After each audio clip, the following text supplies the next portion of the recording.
This land is my land, from the Mississippi to the Calatrava, from the Kettle Forest to the Fossil Islands. This land was made for you and me. This land is your land, this land is my land, from Miller Park to Lambeau Field, from the Grain Exchange to Railroad Junction. This land was made for you and me. This land is your land, this land is my land, from iron ore docks to the port of Milwaukee, from paper mill towns to the Kickapoo. This land was made for me and you. This land is your land, this land is my land, from the hardwood forest to the city skyline, from backyard bonfires to the frozen rotunda.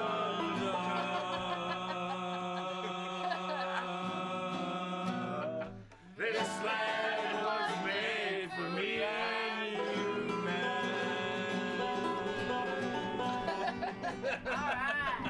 Welcome to the Packerverse. It's a crowded studio. All the names and folks you love to hear from coast to coast that occasionally call in and talk one at a time. They're all here, all together. We got the prodigal son, and in his honor is the fatted calf. The fatted calf. You can't see it right now, people out there, but there are, how many? 6 cannoli? There's a cannoli for everyone here, including Sleepy if he wants one. We are taking over for the Sleepy Show. The Sleepy Show brought the flow for the hour before our show. Beautiful. There's some summer sausage. There's a loaf of something over there. There's a lot of Wisconsin cheer here. Thank you so much for bringing me back to the fold. I appreciate being back. Prodigal is back, and then we also have the son we take for granted, Jim from the South Side.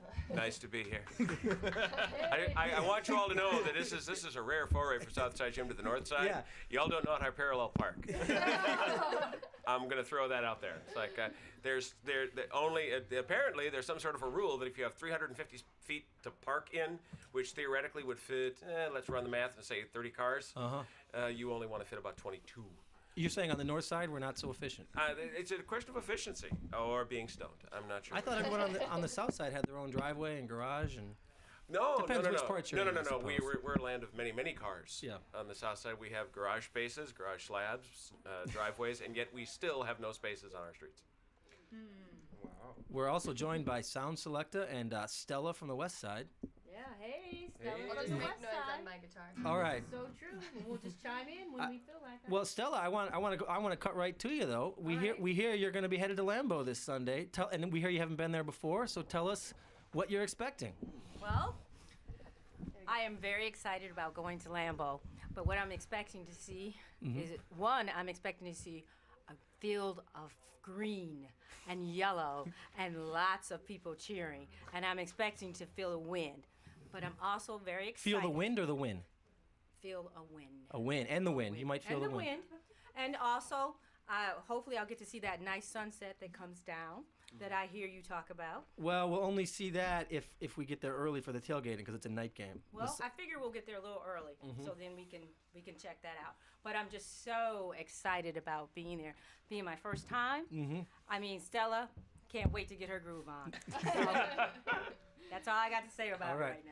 And how about Convert? Convert is lurking. That was Convert on the banjo. Convert, are you yet a convert? You know, we're more than halfway through the season. Oh yeah, I've been following the Packers a lot more closely than I have in probably the last decade. So. But you still haven't watched a game live, right? That's one of your rules. No. I have, as a matter of no. I don't even. I wait to hear everything secondhand. Yeah. I don't know if sometimes I don't know if the Packers have won or lost for several days. Right. Well, you don't know until the Packerverse, right? Yeah, until the Packerverse gets to me. Yeah. Well, now that the Packerverse is here and you're with us again, you've got the prodigal son and Jim from the South Side and Exile will be calling in, as can anyone else. 935-2951. The phone line is open. Call in. Jim would like you to know that the stogie is not lit, but it's in his mouth, and the double is poured not into its usual receptacle, but into a River West friendly flask. Convert. Yeah. we're about to, talk Packers, but we want to hear from you. Sure. What your favorite parts of the show are, so we can focus on those. I really like the history. Mm-hmm. I like when you guys reference the Manitous. Mm-hmm. The geography is great. Really Yeah. impressed. Great music.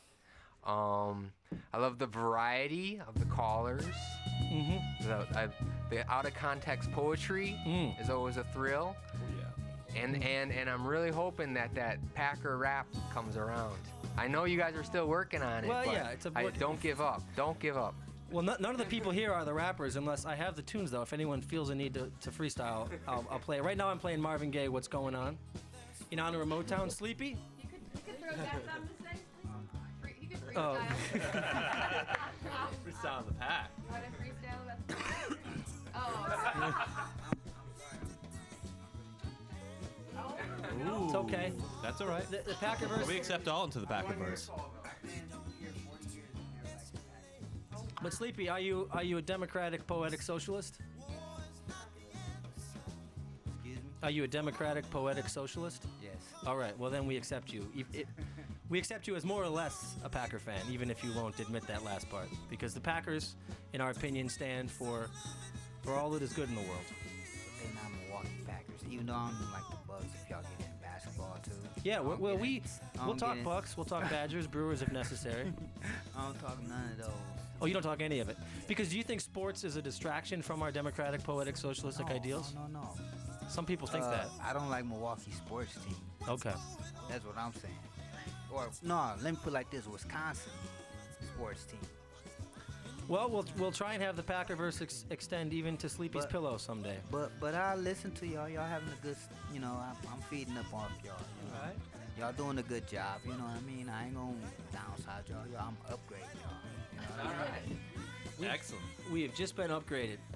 But you know what? Packers are doing good. You know what I mean? Even you've noticed that. 8-4. You win 2 out of 3 on average. That'll get you into the playoffs. And then you got to stop losing. I don't mean don't jump, because I'm gonna say the Packers gonna lose this Sunday. We have our first prediction of the First prediction. of the show. Well, before we get into next Sunday, Sleepy, our plan was to review the victory that did occur last Sunday. And I know that Prodigal is prepared. Go ahead. That was garbage. Sleepy, I don't disagree. We got a little lucky. Hey, I even went to sleep on it. Well, I mean, why did they not give the ball to Peterson more? They had us. Our backs were against the wall. Is anyone here disagreeing that we were in a very vulnerable position? Oh, y'all was. They could have ran that, they could have taken that horse and run him right through us all day. And instead, at a crucial moment, they let Christian Ponder pull a Brett Favre. Yeah. And God bless the Vikings quarterbacks. God bless them. I know. Without the arm strength. So, Prodigal, we understand you've been reviewing what has been written in Minnesota, and we understand you've even compiled the highlights of the Pioneer Press beat reporter. The Pioneer Press beat reporter, Brian Murphy. Yeah. We're going to put together a little thing on what they think over there in Minnesota. In my best Minnesota, I'm going to try and give it a shot. Okay. Second consecutive week, Vikings allowed opponents to hoard more, symptomatic of a slow death. Never enough to avoid the inevitable loss at Lambeau. Packers, playmakers, inexcusable penalties. Another afternoon ruminating. Plenty of denial to spread around. Rodgers was never more lethal during Green Bay's 18-play, 73-yard march.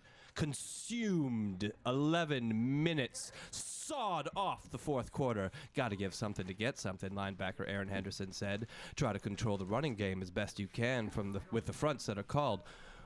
We were not going to let Aaron Rodgers play pitch and catch all day.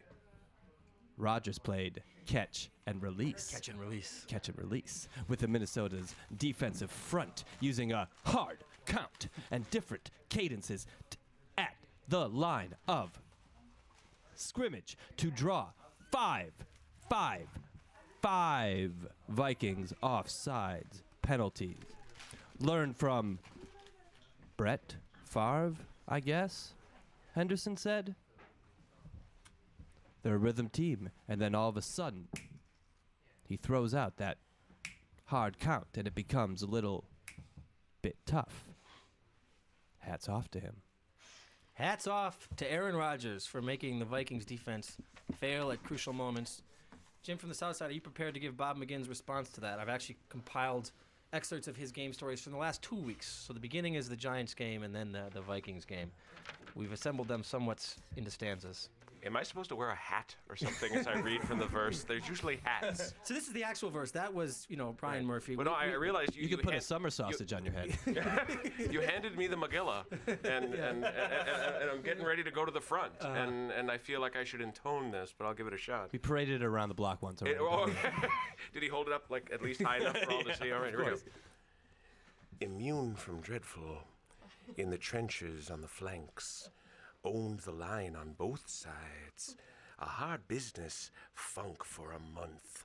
Constant heat, white flag on our time. Cat and mouse game, but by design. Had all day and elected not to. Unclear if even touched. A sparkling deflection of a seam. Sparkling deflection of a seam. I love that line. Birth at their fingertips. Oh, back into the middle. Foolish pass, loomed large as large. Whole sideline turned, can't even breathe, tempted to not even pass. Minus run stoppers, retreating Packers huddling. An infinitely smarter game plan. Walked into the rush, melted away, eventually made them pay.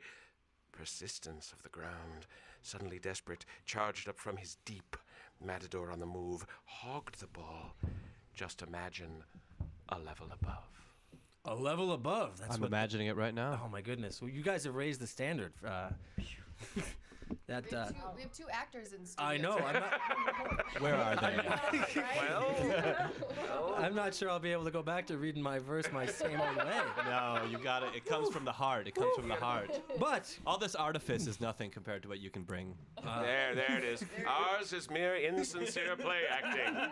You are the heart of the verse, sir. no, You are that's the heart not true. of the We are verse. all the beating heart of the socialistic, poetic, democratic universe. Some are just more equal than others. So, what do people think, though? I mean, that was obviously.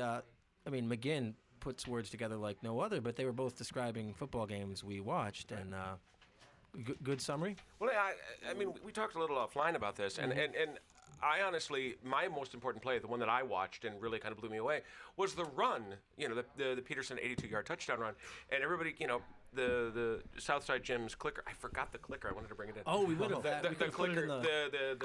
We could have had the rabbi bless it. The tackle clicker, the tackle clicker melted, and as this game was, as that play was going on, and everybody, and sure enough, when they did the lead in to Football Night in America, they put the little numbers over the Packers that were missing tackles, and that's all true. But what struck me about that play was it was a good disciplined block up at the line for the Vikings. Obviously, Adrian Peterson is a ridiculous specimen of humanity, and yet the problem was, I said, if you're a Vikings fan watching that play, and then the rest of that game, you're saying to yourself, dear God, what a mess we're in. And I could only flash back to Barry Sanders 15 years ago to say, why aren't we excellent? Not merely good, not merely competitive, but great. We have one of the greatest players to ever run the football, and we have literally nothing else. Because Barry Sanders never won a Super Bowl, but most of those teams were at least respectable. Right, but eventually Barry Sanders just got sick of it. Yeah. And you wonder how many years it'll be. Look, Adrian Peterson is in his flower, and he could yet beat us 20 times, God forbid, before the Manitous forbid, before we get to the end of all this. But sooner or later, if you're Adrian Peterson, don't you sit there and go, why am I killing myself? And the question was, why wasn't he in on every play? Because you can't put a guy like that in on every play. You can't. Sooner or later he's a dead man. And so yeah, I said I was glad of the win. I think we walked away, and we did something. And I heard this comment, in fact, driving in today on a national sports show. There aren't a lot of teams in the NFL that could go as deep into their bench to lose this many Pro Bowl quality players and still be competitive on Sunday. So we walked out with a win. That's great, but the reality is I kind of flipped it around from a Minnesota Vikings perspective and said, dear heavens, is this really where we're at? Because at that point I'm all but despondent. If you're a Vikings fan. If you're a Vikings fan. By the way, I'm playing Boom Boom Boom in honor of what Peterson did to us. Oof. And one detail I want to mention about Boom Boom Boom, it's John Lee Hooker and the Funk Brothers, who were the unnamed studio bands of Motown, who are said to have played on more #1 hits than the Beatles and the Rolling Stones combined. And the reason we don't know about them is because of Berry Gordy. Yes. Berry Gordy was desperately afraid that people would discover that these gentlemen were actually the secret of the Motown sound. And so many, personal albums. And for the greatness that is Motown and the greatness that is Berry Gordy, he was as cutthroat a businessman as the record industry has ever seen. It's like the MGs in Stax. Exactly. Who did end up not taking over by any means, but once they had a career of their own after they backed up those amazing groups. But I'm told by Refugee that Boom Boom Boom by John Lee Hooker was one of the songs in which they left the reservation. They left the Motown and played for John Lee Hooker, and Berry Gordy got very upset. By the way, Berry Gordy lived in Motown Mansion in the Boston Edison neighborhood of Detroit. I can only think of Coolio when I hear this. Pastime Paradise by Stevie Wonder. This is the sample. Because I've got some Motown, wedged up here on ourselves. We got Stevie Wonder. We got we got themes in these songs. Shop around. I think we can definitely say that that's what Ted Thompson's been doing lately for more offensive linemen, maybe outside linebackers or running backs. I want you back. Is he shopping, though? I don't know. It's a good question. Well, let's wait till we get to that song, maybe. Yeah. Just queuing you guys up. We have The Weight, which, when we're talking about big fat guys, we'll play Aretha covering the band's The Weight. We have the Jackson 5 doing I Want You Back, which could mean our desire for the Lombardi Trophy, could mean Ryan Grant's desire for football, could mean could mean Kerry McIntyre. Could mean many things. And then when we start discussing the 11-minute drive in the fourth quarter, we definitely need to play You Can't Hurry Love by the Supremes. Right. So, if we're going to talk about, I don't know where you want to start talking about Sunday. Yep. But I went back and I watched a little bit of the film. I watched I wasn't going to miss the longest drive in the NFL so far this season, at least on the basis of time. But 11 minutes. 11 minutes. And but I think the thing I want to take a step back from is this whole shop around thing. And I have threatened, I have intimated, and I know I've talked to you about this, but I kind of want to throw it out and hear what our wandering brother thinks. I'm one of those people that is of a mind to take a step back from Mason Crosby, and I want to put out there a question that I put out there on my Twitter account, which is, I get the criticism. I saw it and I observed it, but the question is, how many guys out there, or girls, heck, I'd take one of those, how many girls out there that can kick a ball in a straight line 60 yards? I understand he's missing them, but if you look at the way he's missing them... Other than the one kick at the end of the Colts game, that one Doug hooked pretty bad. Yeah, it did, but by and large, he's got plenty of leg, and there aren't a lot of place kickers these days. And if Roger Goodell really does go ahead with what he talked to Time Magazine about this week, which is to get rid of the kickoff, yeah, we couldn't get that with Ryan Longwell. Well, but he would be more accurate at 40 yards in. Right, and I was watching a lot of other football this Sunday, and we are far from the only team in the NFL that's got a problem hitting them inside 40. There were a couple of critical kicks. There seemed to be a lot of kicks this week, but I feel like overall, when you look at the stats, Crosby was, up until last week, the second worst or worst kicker in the NFL, I think. That is correct. So it's not like we're making up that the guy's having issues. But don't you think that it's even a little bit scarier that he doesn't, it's not that he doesn't think he has issues, he just doesn't know why his kicks aren't going through. Right. He's doing, what he says is the exact same everything, and they're going left, right, and they got plenty of leg except for the Indianapolis one, but he just doesn't know, and I don't know if Sean Slocum knows or anybody knows. I don't know enough about trying to kick a ball that far. As we segue into the actual Shop Around song with Smokey Robinson and the Miracles, I was calling for his head early, as everyone knows, or I don't know if I was calling for his head, because I realized you can't shop around for a kicker in the middle of the season. It's just not done unless you're truly desperate. But frankly, ever since 2008, I've thought this guy's damaged goods. Yes, he can kick it in a straight line, but the more important the kick, the less likely he is to make it. And that's been since his rookie year in 2008, when he cost us 3 games. We were a 9-7 playoff team that could have potentially tied the Vikings for the division title that year, because they were 10-6. So if we won the 3 games he lost us, one of which was the Vikings game, we tied for the division lead, we win the division that year. And instead we were 6-10, and it was that awful, awful year when Favre was playing for the Jets. And even though Aaron Rodgers was great statistically, every Packer fan, think back to that year. There's a part of you going, we make a mistake? I mean, that seems like a silly question to ask now, but in 2008, you were questioning your quarterback. Some part of you, Prodigal's shaking his head. No, yeah, he proved a lot that year that Aaron Rodgers did. Yeah, Aaron Rodgers did. But imagine if he'd had a kicker, how much more he would have proved. It's true. That year. I guess, given my views of Sling Blade and given my attitude towards his ability, it's obviously a Slocum call. It's a McCarthy call, but I think there's got to be, at least in my own imaginary universe in which I picture how these gentlemen all get together and decide things. Yes. They've got to go to Smoke-filled rooms. Right, it's all smoke-filled rooms with a lot of bourbon involved. And, frankly, I'm all about it. I'm pointing to the table with a plate of summer sausage sitting in front of me and going, God, I hope there's summer sausage, too. Because everybody smells then of sausage farts and cigarette smoke. But, they're all sitting there going, well, we got to run this guy out of Dodge. And I take the point, I really do, because it drives you insane. He is this, he does have these horrible statistics and all these other things, all true. Although I think his statistics will improve as we head into colder weather and we start to see some equalization. But still, you've got to look at Sling Blade and say, okay, who's on the short list? And in my mind again, he looks back and goes, I don't know right now. Who is that person? Because he has no choice. He can't. I mean, unless the guy truly started missing everything.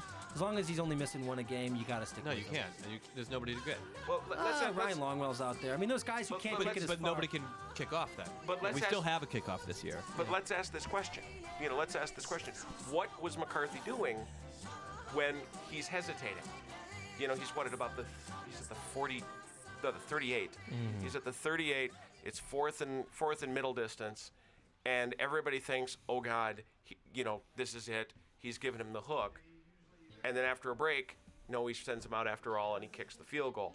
We can't know what's happening in the sidelines. We can't know what's happening in their hearts and their minds. Right. And I really want to know. Did he? Was he scaring him? Was he? I don't know. It worked. Did he change his mind? Yeah. We can't know the full weight that was on Mason Crosby's mind as we listen to Aretha cover the band's "The Weight." And I am worried because it clearly is a psychological issue with Mr. Crosby. I mean, as you've pointed out, Jim, the man can kick it far and straight. And as I've pointed out, in 2008, even when he still had all that talent, the more important the kick, the less likely to miss it. So what can we do? What Manitou should we worship? Or should we just kick back and say it's out of our hands, it's another human being, and each human is their own continent, and we just let them work it out? Are there any offerings we can give? Yeah. We need a Proposition M. Proposition M. The call has been for Proposition Manitou. Prop Manitou. Are we getting greedy with our Manitous? Are we asking for too we many? We have to legalize Manitous. The green part of green and yellow. Yeah. I mean, once we the start green creating green and yellow, calm the man down. we're creating Manitous on the spot now. I don't know. I think the hubris here. Convert, thank you for stopping by with the banjo. Thanks for the banjo. Mrs. Convert, good to see you. I'm only gonna throw out there that I swear to God, if I'm ever here again and there's some angry-looking shaman at the window, I am out. You understand me? Poltergeist. Just think of poltergeist. Some Ojibwa shaman going, what is with you weirdos and the Manitou? Yeah. Well, I got Bob McGinn at my sweat lodge the other day. What the? Okay, the visual image of Bob McGinn in a sweat lodge is going to be with me for a while. Well, keep in mind that Bob McGinn grew up in and still refers to his home as God's country. True. Manitou country up there in the UP. What do you do? I mean, look, we're already seeing in NFL where there's this distance somewhere between the 50 and let's call it the 30 that's fourth down territory no matter who you are, no matter what team you are. Yeah. Because you figure it's a net punt. Let's say you throw it deep and okay, great, maybe you pick up 10 yards, you're short, but they get the ball on the 25 as opposed to the 30, and nobody has to risk their lives on a kick return. So we're already there. On the other hand, we've started to see a kicker evolve, an expectation evolve, where a 55-yard kick is supposed to be makeable consistently. Yeah. Or at least for a championship kicker. At least more than half. He's missed all of them except one, I think, this season, right? Or he might have missed all of them. No, I don't think he has one over 50. No? That's the issue. You expect, if the guy's making half over 50, you're happy. But when you miss everything over 50, you are out of step with today's NFL. So I don't know. I was curious. It clicked with me. What do you think? Get rid of the kickoff? let me pause before we get into the next song. That's an important question, I think, that other radio stations have obsessed over. I was listening to Bill Michaels, and he was on some kind of holy crusade against it. And he was talking to a beat writer from Detroit about next week's game, and the beat writer from Detroit was listening to Bill Michaels' holy crusade and was just like, dude, I don't think it's a big deal. What's this purity of football you're talking about? If you can take away plays that don't matter that much, that minimize injuries, you do it. He's like, and I would take it a step further. I'd get rid of the point after touchdown. Right.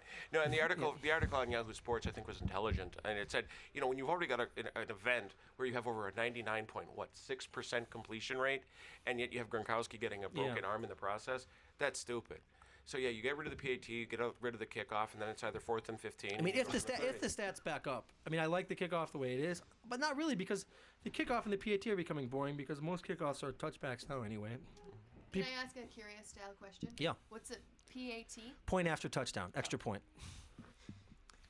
And Curious, I think, will be stopping by studio. Curious, I believe, is tuned in and is planning on a visit to studio. Oh, well, then it wouldn't Not be an nice. androgynous. That makes it full circle. But No. So I was, just thinking about, Crosby's kicking, and I got a knot in my stomach every time we tried to give him the ball, and every time we go to special teams. But I think overall, now can we go to, since we're going to Detroit? Have we heard this story of their flanker, their wideout? Titus Young? Yes. Yeah. That was lining up on the wrong side of the field deliberately. Deliberately? I knew that he was a head case. The story is coming out of Detroit. I read it in the Detroit Free Press. A buddy of mine who knew I was coming on, by the way, John, I would like to call him Undercover John. Oh, is he one of our 350 listeners? He is. Undercover John. Undercover John is down there. He works in the Loop in Chicago. At a software provider, and is a fierce Packer fan. And so Undercover John shot me a link to a Detroit Free Press article that indicated Titus Young, a gentleman who was benched during his sophomore year in college for not getting along with his teammates, has been placed on injured reserve not because of a nagging knee injury. Idiot reserve. But an idiot reserve because apparently he was so mad at his lack of touches during the Packer game, the last time the Packers and the Lions met. He was deliberately lining up on the wrong side Against the Packers. Yes. So we should watch that film again. I'm going. I have a note. We have to go back. This is why we do it. Well, that was a whole yelling process between he was benched at the end of that game for good, and did you also read the article in the Free Press about the calendar that's just come out, the 2013 Detroit Lions calendar? I did not. It has as its cover boy, Mr. Titus Young. Also inside, well, I can't remember. I'll have Once to go back again, to this Detroit does not fail to disappoint. Oh, I'm going to come back to that one when I have it in front of me because it's an amazing story. No, but that's shocking. I mean, I try to picture. I don't know Jim Schwartz. I've never met him and never shaken his hand, but I can't. Never looked into his soul. Right. Oh my God, that they will always. The reference that I love you. The reference that he just made is one of those moments in my life that were definitive when I realized the president of our nation was a full-on fool. But in any event, when I heard that, and when I read the article, it was one of those concepts. And again, I have Moranis's "When Pride Still Matter" in front of me, so I'm looking at a photo of Vince Lombardi, and I'm thinking of Holmgren, I'm thinking of Belichick, I'm thinking of McCarthy, and trying to imagine how fast he could buy a Greyhound ticket for the player that he knew deliberately was jobbing his plays on the field. I mean, that is just astonishing to me. Well, I think it says something about Jim Schwartz too, in a way that it would take that. I think that guy, I think we've mentioned on the show before that the Lions are never going to be any good till they get rid of that guy. Or they're never going to win a championship. They might be good like they were last. Were they 10-6 last year, 11-5? They were okay. They were okay. They were a good team. They have good players. But they don't, a coach is really the person who pulls it all together for you at the end. And Schwartz clearly does the opposite of that, I think. But, we said about the Minnesota Vikings, if I'm a Detroit Lions fan, aren't I disappointed with where we're at right now? Yeah. I've got arguably the best receiver in the game. I paid for arguably the best defensive front four in the game. I used to have, until he went down, a great running back, and supposedly this stud quarterback. And here we're sitting getting our heads handed to us by just about everybody, and a defense that fell apart. Well, we did too, but against Andrew Luck just last Sunday. Yeah. Well, they have go ahead. Oh no. They have the curse of Bobby Lane, which expired. and now they have the curse of Jim Schwartz, which isn't really a curse, it's just a bad coaching decision. But I was consulting my bound copy of Wikipedia, and one follow-up I thought I had as I was researching Motown was that Motown started almost exactly when the curse of Bobby Lane did. So the Lions have been bad for as long as Detroit music has been good. Continue to be bad, Lions. Continue to be bad. But going back to Lambeau last Sunday and running through the clicker and running through what we were doing, you had asked me the question. You know, one of the things that the Packers did, and I don't know how many folks noticed this, but on 4 separate plays, they stacked 10 in the box. You know, now, were these in a row, or were these situational? No, these were situational. Okay, what were the situations? The situations were Adrian Peterson was on the field. Yeah, offensive. He was in the stadium. He had his helmet on. When he had it off, we figured we were probably okay.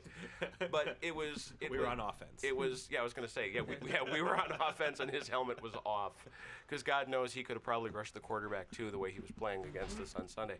But seriously, I was watching that whole first half and begging somebody to make a form tackle. Not because I seriously thought that our safety, you know, as I said last week, when Frank Zombo is your starting linebacker, you're in a bad spot. I mean, you're going to have to scheme for this. And Walden has taken a precipitous decline, as he did last year. And this year he doesn't have the spent the Thanksgiving Day weekend in jail excuse for why he's declined. and him too. I mean, the anniversary. The anniversary of Thanksgiving Day weekend. You think he came home and went, "Oh, I'm sorry, baby. This was the weekend. This was the weekend I was in the jug." And I'll go with that. It might as well explain it as anything. But I mean, yeah, I ran the clicker on him no less than 5 times, and where he had bad tackles, either bad form or bad effort. This is Walden? Yeah. Okay. You know, either bad form, bad effort, bad angle, bad speed. And he had a really bad angle on that screen pass against New York to open their scoring. Don't forget. Right. So it wasn't just Adrian Peterson he couldn't tackle. He hasn't been tackling anybody. No. And is it because Clay's out? I mean, obviously having someone like Clay on the other side helps you. Now he's the big boy and Desmond Moses is on his other side, or Frank Zombo. Maybe it's that chain reaction. Well, the reality when you're dealing with Adrian Peterson, unless you get the right play call, you call the right run blitz and stuff up the blocking, or unless you just happen to have superstar linebackers, it seems to me the answer has to be let's get one guy to act as a speed bump, and everybody else give this other guy some help. Mm-hmm. Which is what the Adrian Peterson kind of blueprint is. He gets 3-4 yards a pop. He's not like that. He's going to give you 7 yards every time he touches the ball, which of course there are none that. There are no running backs that can do that, but he'll kind of dink and dunk, and you can get 3 and outs on them, which we did a few times. And then he'll pop that big one because he can do it, and he can do it, but he did it way too often against. But that's the point, right? I mean, we put him. Let's say he does his dink and his dunk, and now we're at 3rd and 4, 3rd and 5, even 3rd and 3. 3rd and 3, which we ran a lot. And now we're saying, okay, Christian Ponder, throw the ball, and they can't. That should have worked. It did on a few drives. And the problem is we didn't hold him to 3rd and 3, 3rd and 4. It was, we were seeing him run for 82 yards on us. Well, yeah, and then the 50-yarder, which he was telling after the game that he couldn't. He felt bad. He'd let his team down because he didn't score on that 50-some-yarder where Ponder threw it right at Morgan Burnett. I mean, he wasn't going to score on that. But let's not forget, there was a key sequence in the game. I'm looking at my play sheet here. Yeah. There was a key 3rd and 1 when the score was 14-13, when Peterson went off right tackle and was stuffed, it says, by Brad Jones, but we were in the hippo formation. We had all 4 of our, or we only have 5. Now we need weight. Yeah. Oh, well, you want? We already played weight, but yeah, let's go back to it. There's your weight. Yeah, this is what we want. We're talking about the hippos. Plus, Jim likes to kick back to this intro, I think. I just like Aretha Franklin a lot. I pulled into Nazareth. I was feeling about a half past dead. I just need some place where I can lay my head. Hey, mister, can you tell me where a girl might find a bed? He just grinned and shook my hand, and no was all he said. Take off, take off for free. Take off, and hey, yeah, put the weight on me.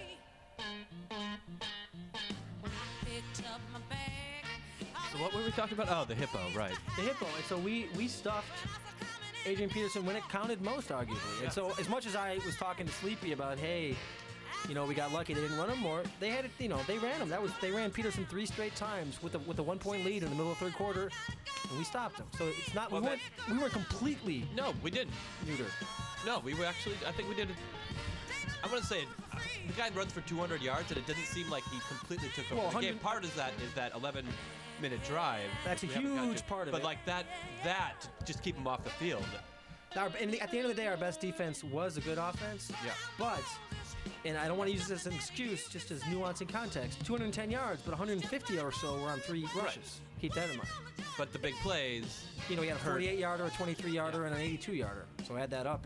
That was a big chunk. But those were still yards that hurt us. But one of the crowning moments when we look back at the best of the Packerverse for this season is going to be the way that you hit the audio cue of the Favre play against Detroit. And we're asking the same question, and I'm sure that the Vikings, when they get their NFL season review, when they sit down and do their film, they're going to look at that Christian Ponder interception into the end zone and go, where was the real simple runoff tackle to Adrian Peterson? We had shown no ability to stop that. Even that first touchdown shouldn't have been a touchdown. I don't know how. That wasn't even a good throw. That was just luck. Right. I think. I mean, I couldn't make it, but neither could Christian Ponder. You're talking about, but Exile did warn us that he was going to throw to the tight end, Kyle Rudolph, in the red zone. Exile screamed it. He said, in the red zone, they're going to throw to Kyle Rudolph. And I thought Dom Capers listened to the show. He did. He was covered. He was covered. He put it in a spot that only, very few quarterbacks could do. And Christian Ponder is not one of those quarterbacks. Mm-hmm. So he tried to throw it somewhere else, I think. But I'd like to speak a little bit about the weight on the other side of the ball.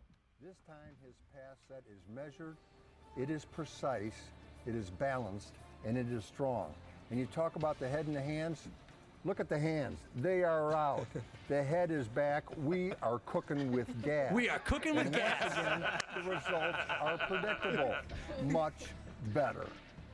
If you execute your techniques and fundamentals properly, the other guy's got to beat you. And you know what? Most of them can't. Larry McCurran, Packers.com. That's The Rock telling us how to play offensive line, praising Marshall Newhouse from a month ago. We have in studio a guest here who may have some questions. We'll let her get settled. Any background music you want, Curious? She's taking a call. Oh, she's turning us off.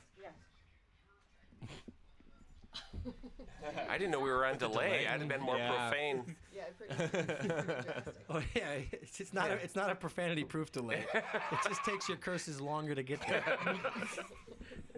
We get that slow motion. No.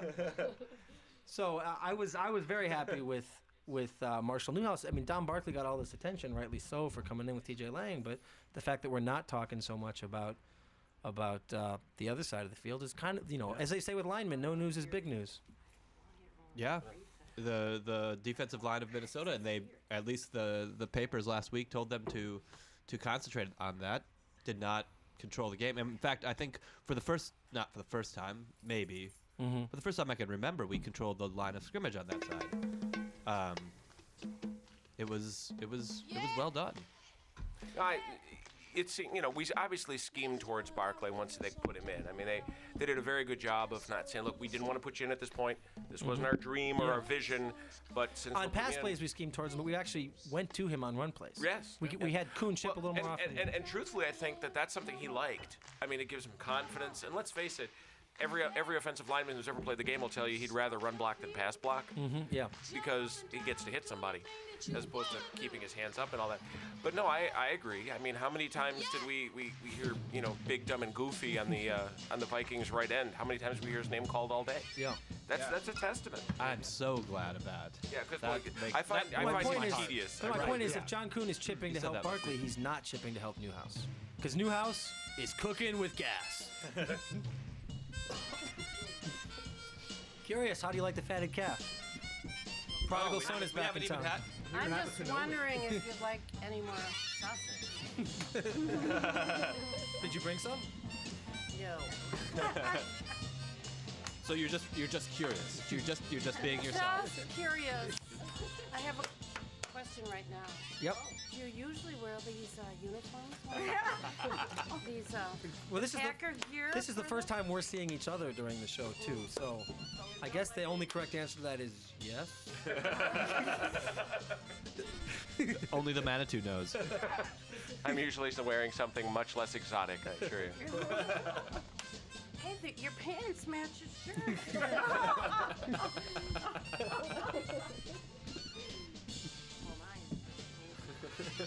I do have another question. Go right ahead. It has to do with the term. I'm not even sure what the term Make sure you get right into the mic I'm there. not even sure what the term is, but the question is whiteout or wide out? Wide out. Oh, I thought first time I heard it out, you said whiteout. No. And I was Oh. thinking about office supplies. Okay, but please explain wide out. Well, remember before when you asked about tight right slot? I think so. And remember how I One of my more awkward moments listening to the Packers. and remember how I said, well, you know what right means, it's not left. Indeed. And you know what tight means because it's the opposite of. In football, it's the opposite of wide. Oh. Not loose. Okay, we got that. So, but you'd agree that in football, tight and wide are opposites? Sure, but not in English. We're speaking football here, not English. Right, but I've always taken our friend Curious to be the voice of the what the heck are they talking about nation that's out there. All right, so I'm trying to give her the principles of terminology. Some of the rules are changed. Oh, I just need to know what we're talking about. So getting back to wide out. So wide means you're not tight on the line. It refers to where you are in the formation. You're lined up wide, closer to the sideline than to the middle of the field. And that can be any player or are there only It can certain be, ones? but it tends to usually be the skinny, fast guys. Got it. Yeah. And so wide out also means you're out. It's almost redundant, right? Wide out is borderline redundant. But I guess out as opposed to being in the slot or on the line, or Now- you're an out. Some our historians might. When did it change from an end to a wide receiver, or do you know Well, what it I'm used talking to about? be Like that used to always have two tight ends. It used to be that every line was 7 wide. So you had your a center, split end. You have a split end. Right. You Your have, split end was like it used to be everybody was ends. yeah, everybody was an end, right? Right. You were either a back or an end or a lineman. Yeah. Well, remember, yeah, and you're exactly right. I mean, it took it took a long time for the NFL to slowly slide those guys down, because the notion was they thought you'd be giving up protection, yeah. right? That you couldn't properly block, or and if there were a run, I mean, what is the greatest Packer play of all time? The 3-4 sweep, right? The power sweep. Oh, you mean not you're not talking about the 4th and goal and the No. the I'm greatest saying play.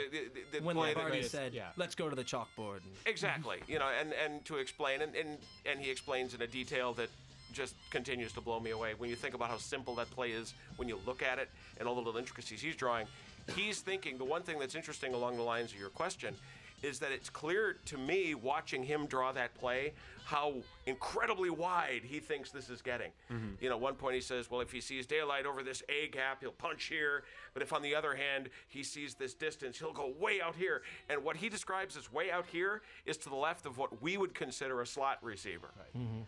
That this concept that there'd be a guy out there, anywhere near the Gatorade bucket, I think would probably make him think that was a little bit of Harry High School getting out of position nonsense, Yeah, and then the changes in the rules to bring the passing game up, Right. I think created this position of the wide receiver, whereas before it was just an end that happened to be. I mean, there were wide receivers, of course, but Right. I always hear. I was just curious as well. You brought the curious into this little room. Is it a room? I'm not sure.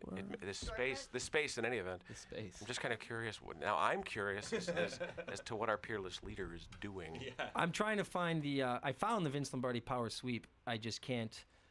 I screwed up the audio and I can't get it to unstop. I've lost all audio. That's all. So I was just trying to do something seamless and I failed. So I was hoping you'd keep talking. Once again, I've completely buggered the continuity. My friends from Radio WHT are going, yeah, he does that. Wait, maybe I've got it now. Give me your ring. I heard makes a number one play, because from that success stems your own team's confidence. And behind that is the basic truth that it expresses the coach as a coach and the players as a team. And they feel complete satisfaction when they execute it successfully. My number one play is the power sweep. There's nothing spectacular about it. It's just a yard gainer. Just a yard gainer. Look at it on the blackboard. Look at it on the blackboard. Now McCarran says, let's power up the iPad. In the old days. We have it illustrated here against a 4-3 defense. One of the advantages of this play is that we feel we can run it against any defense, even or odd. Here is the 4-3 defense as it is illustrated here. We also will show it against an over defense, which we mean is that the defensive line is overshifted to the strength of the formation, and the defensive linebackers or the linebackers are shifted weak, given an Oklahoma setup on the weak side. And under defense, I mean by that the linemen are shifted weak, with the linebackers shifted strong, given an Oklahoma look on the strong side. Anybody want a cannoli? Here's a 4-4 defense, which is also a defense which has even spacing. The linebacker, middle linebacker shifted strong. And nobody Sometimes has referred any to clue. as a I mean, 6-2 unless you know defense. football, you're looking. Well, they're giving you an Oklahoma look. I'm This sorry. play can be blocked either odd or even, and it is the center's decision how it is to be blocked. One of the bits anymore. That I think that's that's probably how Oklahoma played football back in the 60s, is what he meant by that. But now might be the time to Not like our Okie look in defense. Capers Okie look. Yeah. Well, I wonder if it is the same thing. I wanted to play I Want You Back because I felt like we can't go a whole show this week of all weeks without talking about man Ryan Grant. Yeah. Who came in with? I mean, the story's been out. We know about it, but to come in without a locker, having to go into the practice squad locker area, he just showed. I mean, does he just want to play? I mean, obviously he wants a job. I don't want to give away the end of the out of context verse, but maybe I will. The end of the out of context verse is all him talking. He's kind of a. He's got the most lockers in here. It's kind of cool. Yeah. Because basically the thing is, they don't have room for him in the main locker room, so he's in the practice squad locker room. And he instead of brushing it off or no commenting, it said, you know what? The nice thing about that is I can have as many lockers as I want. I can really spread my stuff out. Glass. I can half spread my full. stuff out. Yeah. and it should be known, and I don't know if we haven't had to talk about Ryan Grant this year because he hasn't been a Packer. But people that knew me last year or bet against me last year. No. Knowing look from host to prodigal. It put me into. Sent me into spirals of depression for months that I'm just now getting out of. Trying to send him back. I want his depression back. That's what this song's about. No, but I generally do not have a high opinion of Ryan Grant. And my joke earlier in the year, I think I may have emailed some people about this, was when he worked out with the Lions before we played them a month ago. I said, if only the Lions would sign him, it might actually help Jim's clicker, because if there's anybody we can tackle, it's Ryan Grant, because the man likes to go down at first breath. But he knows what hold it hit. Yes. He knows. If you don't touch him, he will keep running. Oh, he will. 200 yards against Seattle. I mean, look. What's our choice? I mean, that's really the question. We don't have an alpha running game. Mm-hmm. We know that. Yeah. Without Cedric Benson, none of the guys we had, whether they be Starks or anybody else, Green, was going to give us an alpha running game. Mm-hmm. So now we just need a credible running game, in the desperate hope we can get those safeties to come up. Yeah. And I know, and I was thinking a lot about the comment that you were making offline about watching the Giants game and watching the looks that their safeties were giving us. Mm-hmm. They were basically saying, we're going to create this dome over the outside of the field. And if you want to try to run between the tackles and, throw some little bitty 7-yard slants over the middle, we'll give you that. And we'll either try to zone to them or flow to them.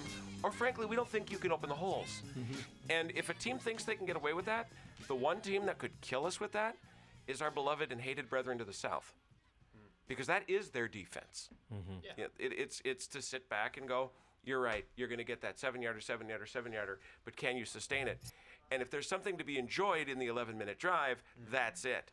Is we sustained that, and it showed remarkable patience. Beautiful segue into our "You Can't Hurry Love" song. And "You Can't Hurry Love" is a 2-minute and 45-second song, which really is not long enough to describe that drive, or not even as long as the drive. But Do your best. We'll just put it on repeat if we have to. Well, no, I'll you know. You can't hurry low. I'll give you. Or Aaron Rodgers. I'll give you my well less than 2 minute 45 seconds. I'll give. Yeah, Brett Favre made it a habit. But I'll give you my very simple synopsis of that drive, and I'll borrow your line again. That drive was more significant for what didn't happen. We didn't try to throw it deep. We didn't screw anything up, and we did show remarkable patience. Here it is. And takes up half the page. I mean, it was a shockingly boring drive. Beautiful. But there was this to me was the sort of thing where we finally said we're going to keep that guy off the field. We're going to score points, which is going to turn this into a 2-score match that you can't afford because your guy can't throw the ball, and you're going to have to try and stop us.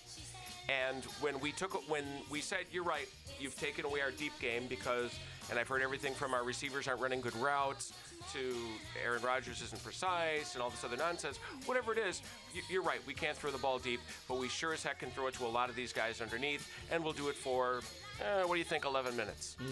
And then when we needed to throw it deep, or we didn't need to throw it deep, but he decided on the 3rd and 12 there to get it to Cobb instead of somebody who was open in the flat, right? As maybe more open than Cobb. Cobb, flashed open, and he just did that Aaron Rodgers that won the MVP last year. Because maybe those were more available last year, or does one get worse or better? I don't know. No, I think after the Chiefs game, everybody went to school on how the Chiefs beat us, and so we've been seeing nothing but cover 2 since the Chiefs game last year, and it's kind of strange that it took us this long to adjust. But part of me thinks. This goes back to my theory from last week that Exile, who's going to be calling in a few minutes, he just texted me. Beautiful.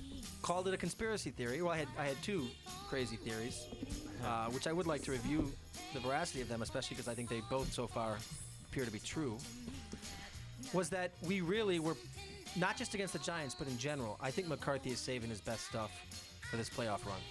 I think he doesn't want to put on tape how he really plans to beat the cover 2. I think a little bit. I think he's almost asking teams to think, oh, this works. Don't worry, it works. Keep doing it. And then when the game really matters, when we have to play the Falcons in Atlanta or whomever, all of a sudden you're going to see boom. You're going to see Cobb running those slants more and more. That's my theory. Did that happen in 2010? Well, 2010 we were not the context for 2012 is in 2011 we were a historically dominant offense. The only team that ever scored more points than us was the 2007 New England Patriots in a season. And so we got a lot of attention. In 2010 we snuck up on teams. 2011, not that the league doesn't keep track of itself, but there's even within that professional scouting, there's levels. And we reached a level where every team wanted to beat us. And the Chiefs figured out how, or maybe got lucky because Rodgers was off that day. But part of the reason he was off is because he likes to wait for the bomb. He likes to play a little rope-a-dope. He likes to not take the easy 5 yards to get the 50. Oh, dear. And I'm not sure if it's Rodgers or McCarthy. I'm not sure if they're both in on it. But I do think McCarthy is calling the routes not to lose, but he's not trying as hard as he can to win yet. And I think we're going to see an explosion a la like we did against the Texans, the next game that really counts. And the question will be, is that game in 2 weeks, or are we even going to worry about the Bears? I don't want to get cocky, but I'm not even sure that Bears game is when we truly pull out all the stops, although I would predict probably we do. Well, you're not going to put the Bears away from a playoff perspective. I mean, we're going to... No, if they lose to the Vikings and we beat the Lions, we could be putting them away in 2 weeks. Who's the other wild card? Oh, there's a lot. Oh, well, Washington. I just meant put them away in terms of we win the division. Oh, okay. We win the division if they lose 2 in a row and we win 2 in a row. If they lose 2 in a row, they're tied with potentially because right now we're 4 other teams. Right. Because we'd have 2 games to go and we'd be 2 up and we have a tiebreaker. Even the Vikings. What's the other Bears game? I know they've got. They play the Vikings. Right, they've got the Vikings. In the Humpty Dump. Sure, but who's the other one? Then they play us in 2 weeks. I see what you're saying. Okay, Yeah. I'm sorry. Yeah, I was looking for the 2 that you were counting on. I mean, I honestly, when I try to be objective about the Bears, which is hard for me on a good day, it's obviously they're a very different team when Jay Cutler is there and when he's not, which, as I've said before, is one of the most depressing spectacles I can imagine. But I do wonder which team is going to show up down the stretch, and with Urlacher out, and with a lot of those pieces not fitting the way that they hoped they would. And frankly, that vaunted defense was exposed. I mean, they couldn't handle they couldn't handle a mobile quarterback, somebody who was willing to, do what Russell Wilson can do. And frankly, a Lovie Smith coach team, they'll take a grind-out loss better than they will one of those rip you apart at the last minute losses, because they're not supposed to lose that way. They're not built to lose that way, so I don't know. Well, as we start looking ahead to next week, looking ahead to our own game against the Lions, I kind of thought, speaking of coach, I thought now might be a time to read from, I don't know if this, I think this is the verse. I think David Moranis' biography of McMahon is on a par with McGinn's game reports. Can we agree on that? Absolutely. Sure. And I believe Jim is going to put some falseness on top of these words with his theatrical ways. Oh, it's good.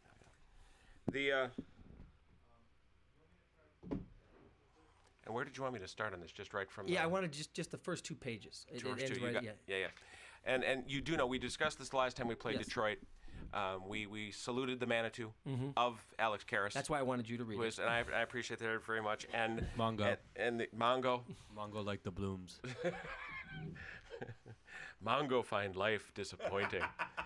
Mongo just a pawn in the game of life.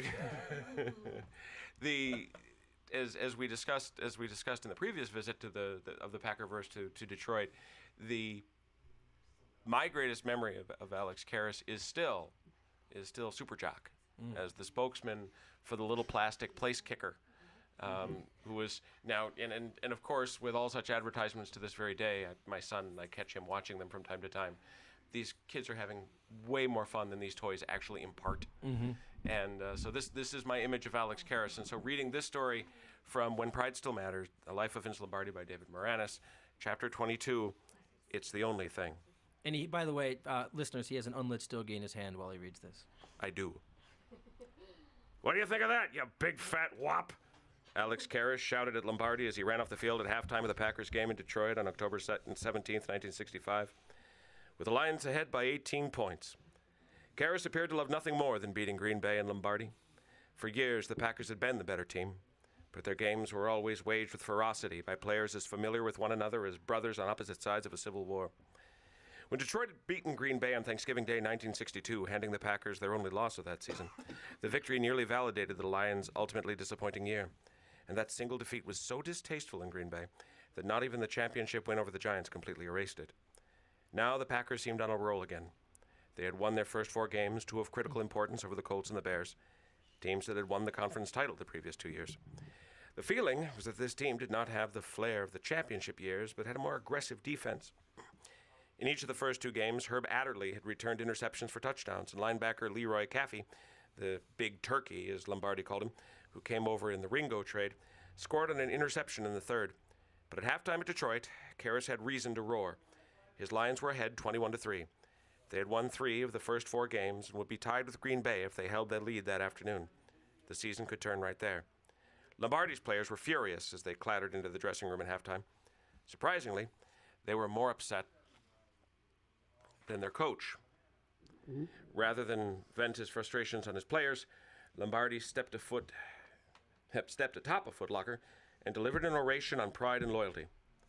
Win, lose, or draw, you are my football team. You are the Green Bay Packers, and you have your pride. Pat Pepler, the personnel man, found himself misting up and realized that he was not alone. The second half was no contest. Bart Starr at his best, 3 long touchdown passes and a 4-yard run for another score. And the Packers had their belated response to the loudmouth Karras, winning 31-21. The fact that Karras was the one who taunted Lombardi had a special meaning for the Green Bay Packers. They knew the Detroit tackle with the sort of intimacy that comes with playing against someone twice a year for half a decade and studying him on film for countless hours. At times, Karras seemed like the best defensive lineman ever. But in films, they noticed that he might play hard for 1 down, then rest for 3. His coach could not get him to play consistently every snap. In that sense, Karras reminded the Packers players of the edge that they had over other teams. It was not that they were of superior character, but that they were pushed to overcome human nature in a way that Karras was not. Most professional football players, explained Tom Brown, the Packers safety, are basically lazy guys. We want to take the easy way out. We are so far superior. We've always been better. As 9-year-olds, 10-year-olds, we were always the best athletes on the field. We probably got preferential treatment from youth coaches and all the way up. So we never really had to give 100% effort. Because if we gave 75%, we were better than all the other kids. If Karras had played for Green Bay, Brown and his teammates were convinced he would have been unstoppable. Lombardi would have found a way to bring out that unused 25%. Wow.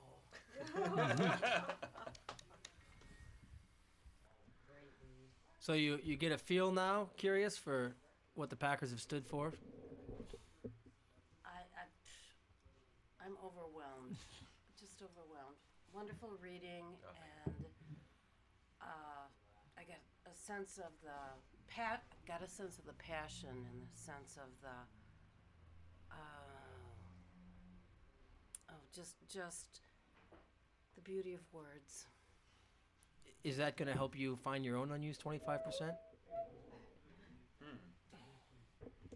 Right now, I think there's about 75%.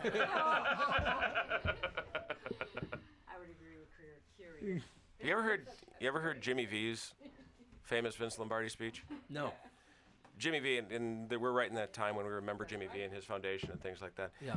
He tells a story about how he was, I think he said he was watching a documentary on Lombardi, and it was said that one of Lombardi's first speeches that he ever gave to the Green Bay Packers was he came in, and everybody was expecting his big pregame speech. Everybody was waiting for that moment, and didn't come in. And everybody wondered, what's going on here? And they were sitting around looking at each other. 3 minutes to the game time. Lombardi slams the door open, walks in and starts pacing. And he looks at all of them. Just looks them up and down, pacing. And finally he goes, "You are my team, and you will win if you hold true to 3 things: your family, your church, and the Green Bay Packers."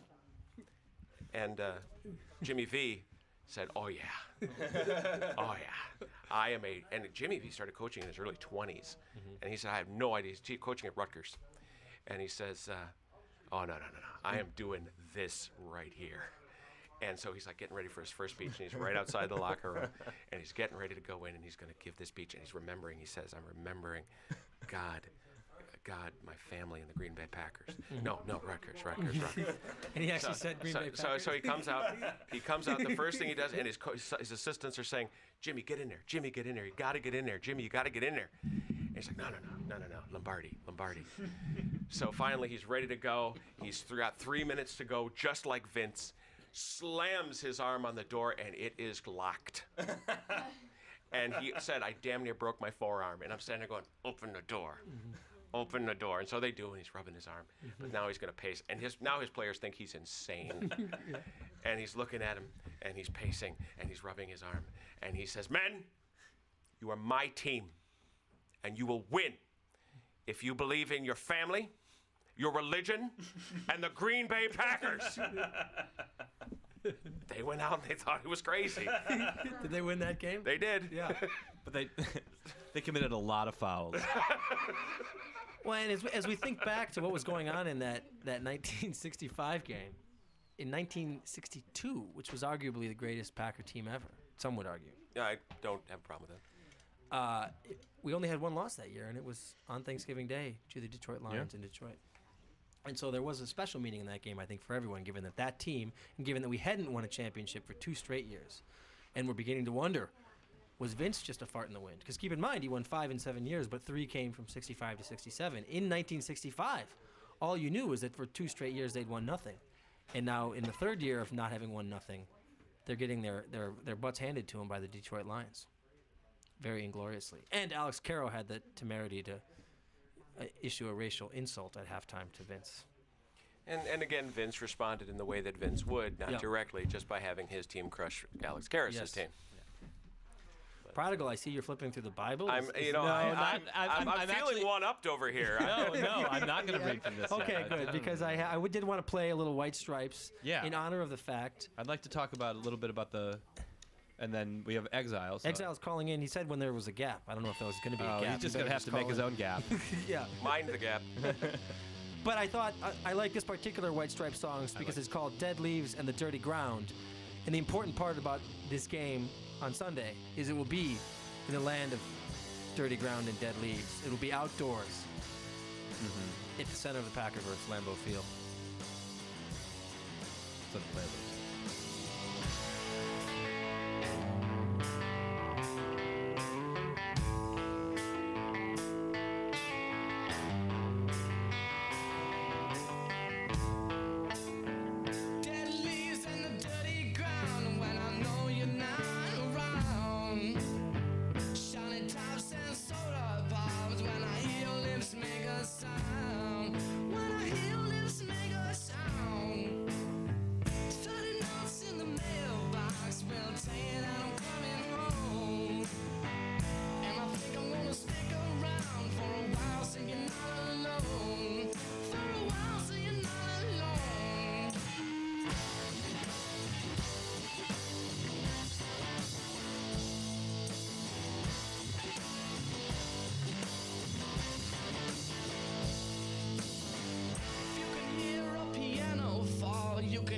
Coming down the hall. If I could just hear your pretty voice, I don't think I need to see it at all. Don't think I need to see it at all. Soft hair in a velvet tongue. I wanna give you what you give to me. I think that was the opening he was looking for.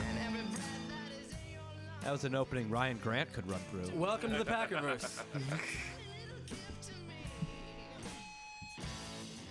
Oh man! Oh, there he is. I always feel like I'm calling in during a beautiful bluesy riff. Yeah, well, we didn't know how else to tell you to call. We were putting up smoke signals for your Manitou to hear. Yeah, maybe I was having too much fun listening. I felt like I was in the other room at a family reunion or something. But yeah, calling in from San Francisco, where we don't have problems with parallel parking because we don't have parking. We solved that problem. Jim, just so you know, he just said they don't have problems with parallel park. Jim, very chivalrously handed his headphones off to Prodigal and Stella. Wait. Curious. I mean, Curious and Stella.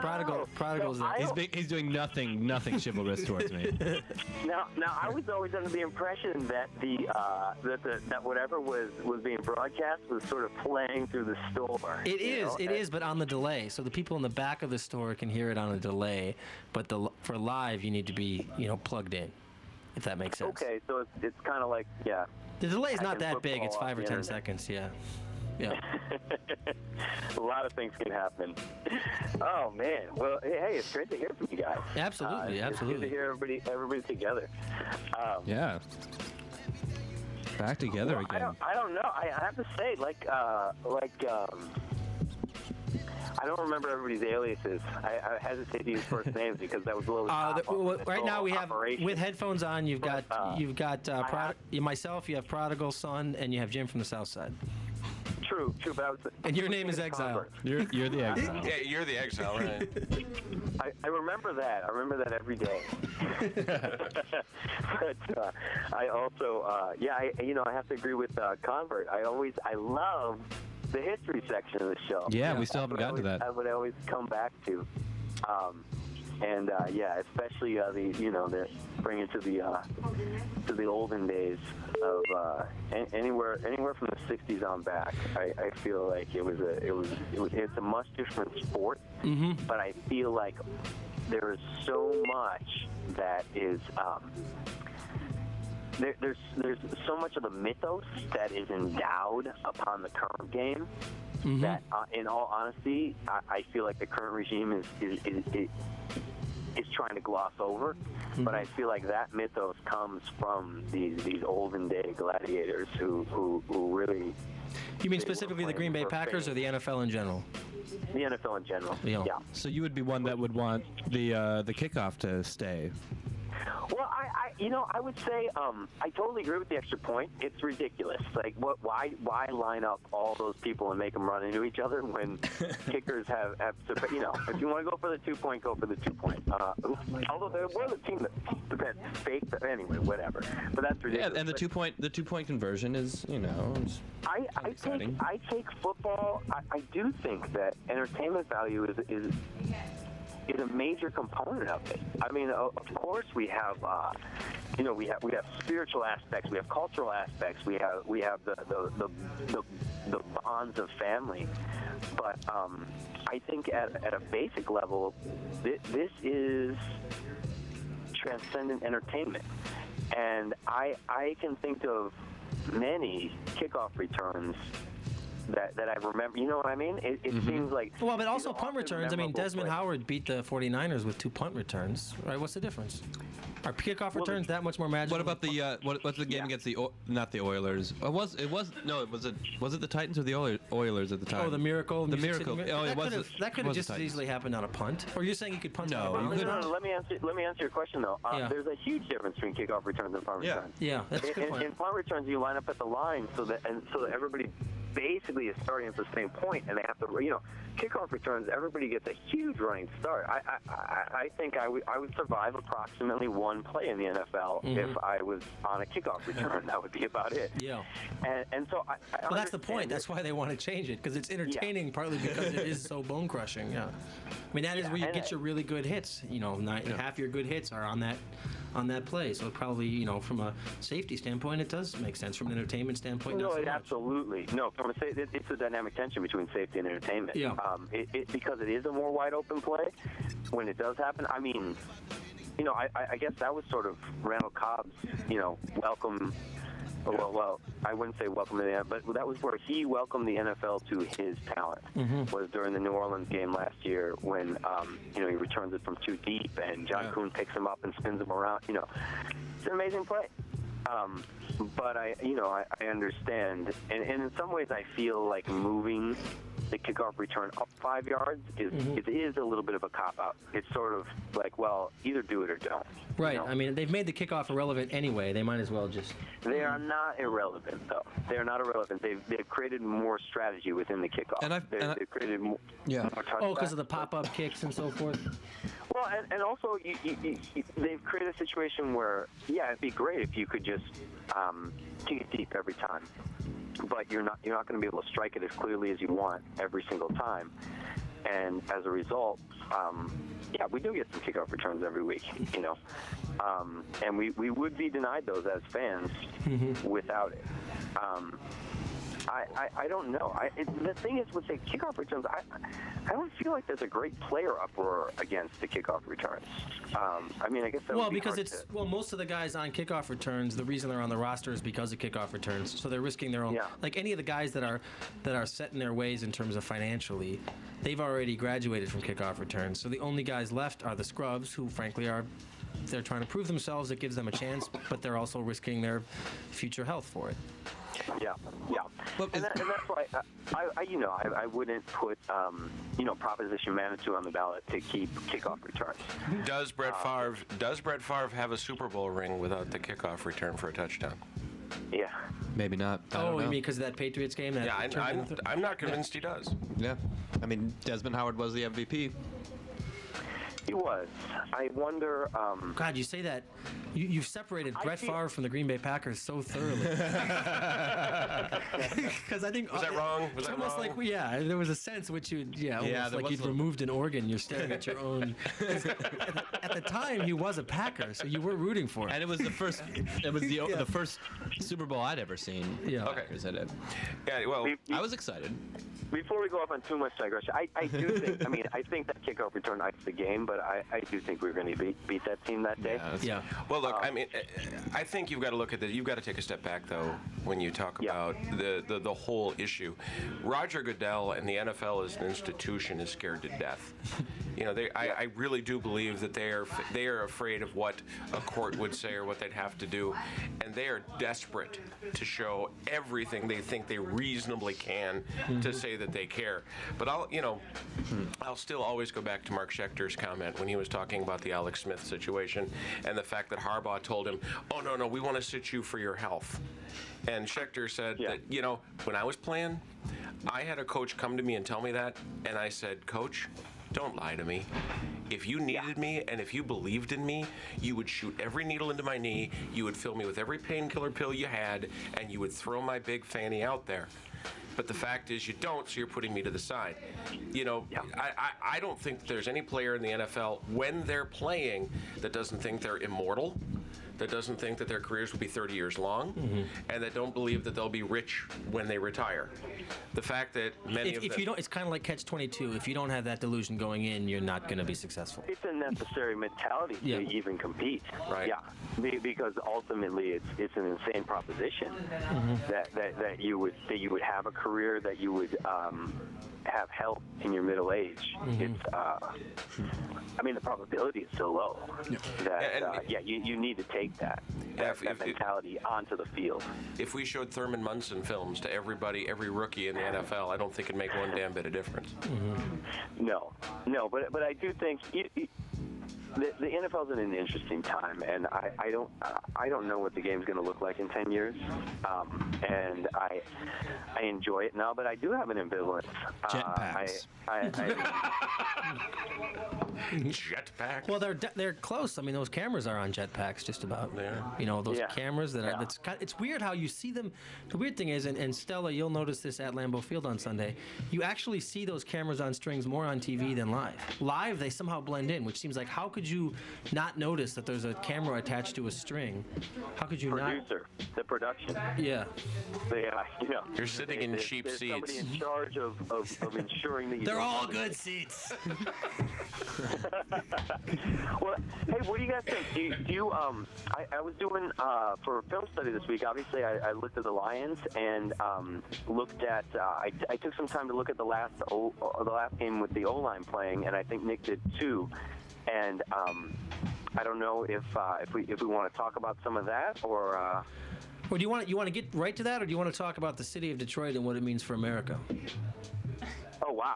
Because I do have a 5-minute spoken word piece by a late poet from Detroit that I think might set a nice, 5 minutes of discussion after that. Oh, I definitely want to. Yeah, I definitely want to talk. All right, well, about let me do that. Plus, I think it's a good time for a break.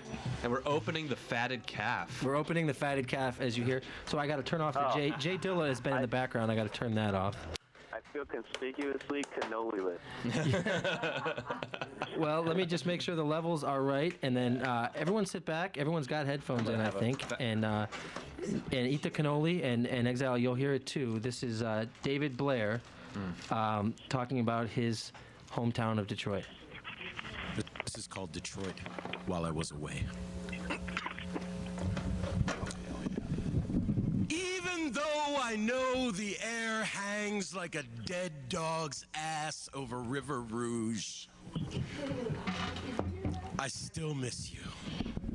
Your fenced-in gardens filled with sustenance and Saturday evening blue.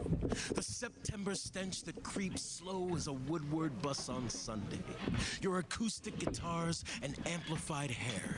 Your rows of long, thin buildings arranged on a young man's head. Last time I saw you, a woman stood on a corner conducting traffic. Her own sunken opera, a crack pipe baton. Car horns joined in like a bad man cruising a dream. She stood on the corner of Cass and Mac, dying to reach Joy Road.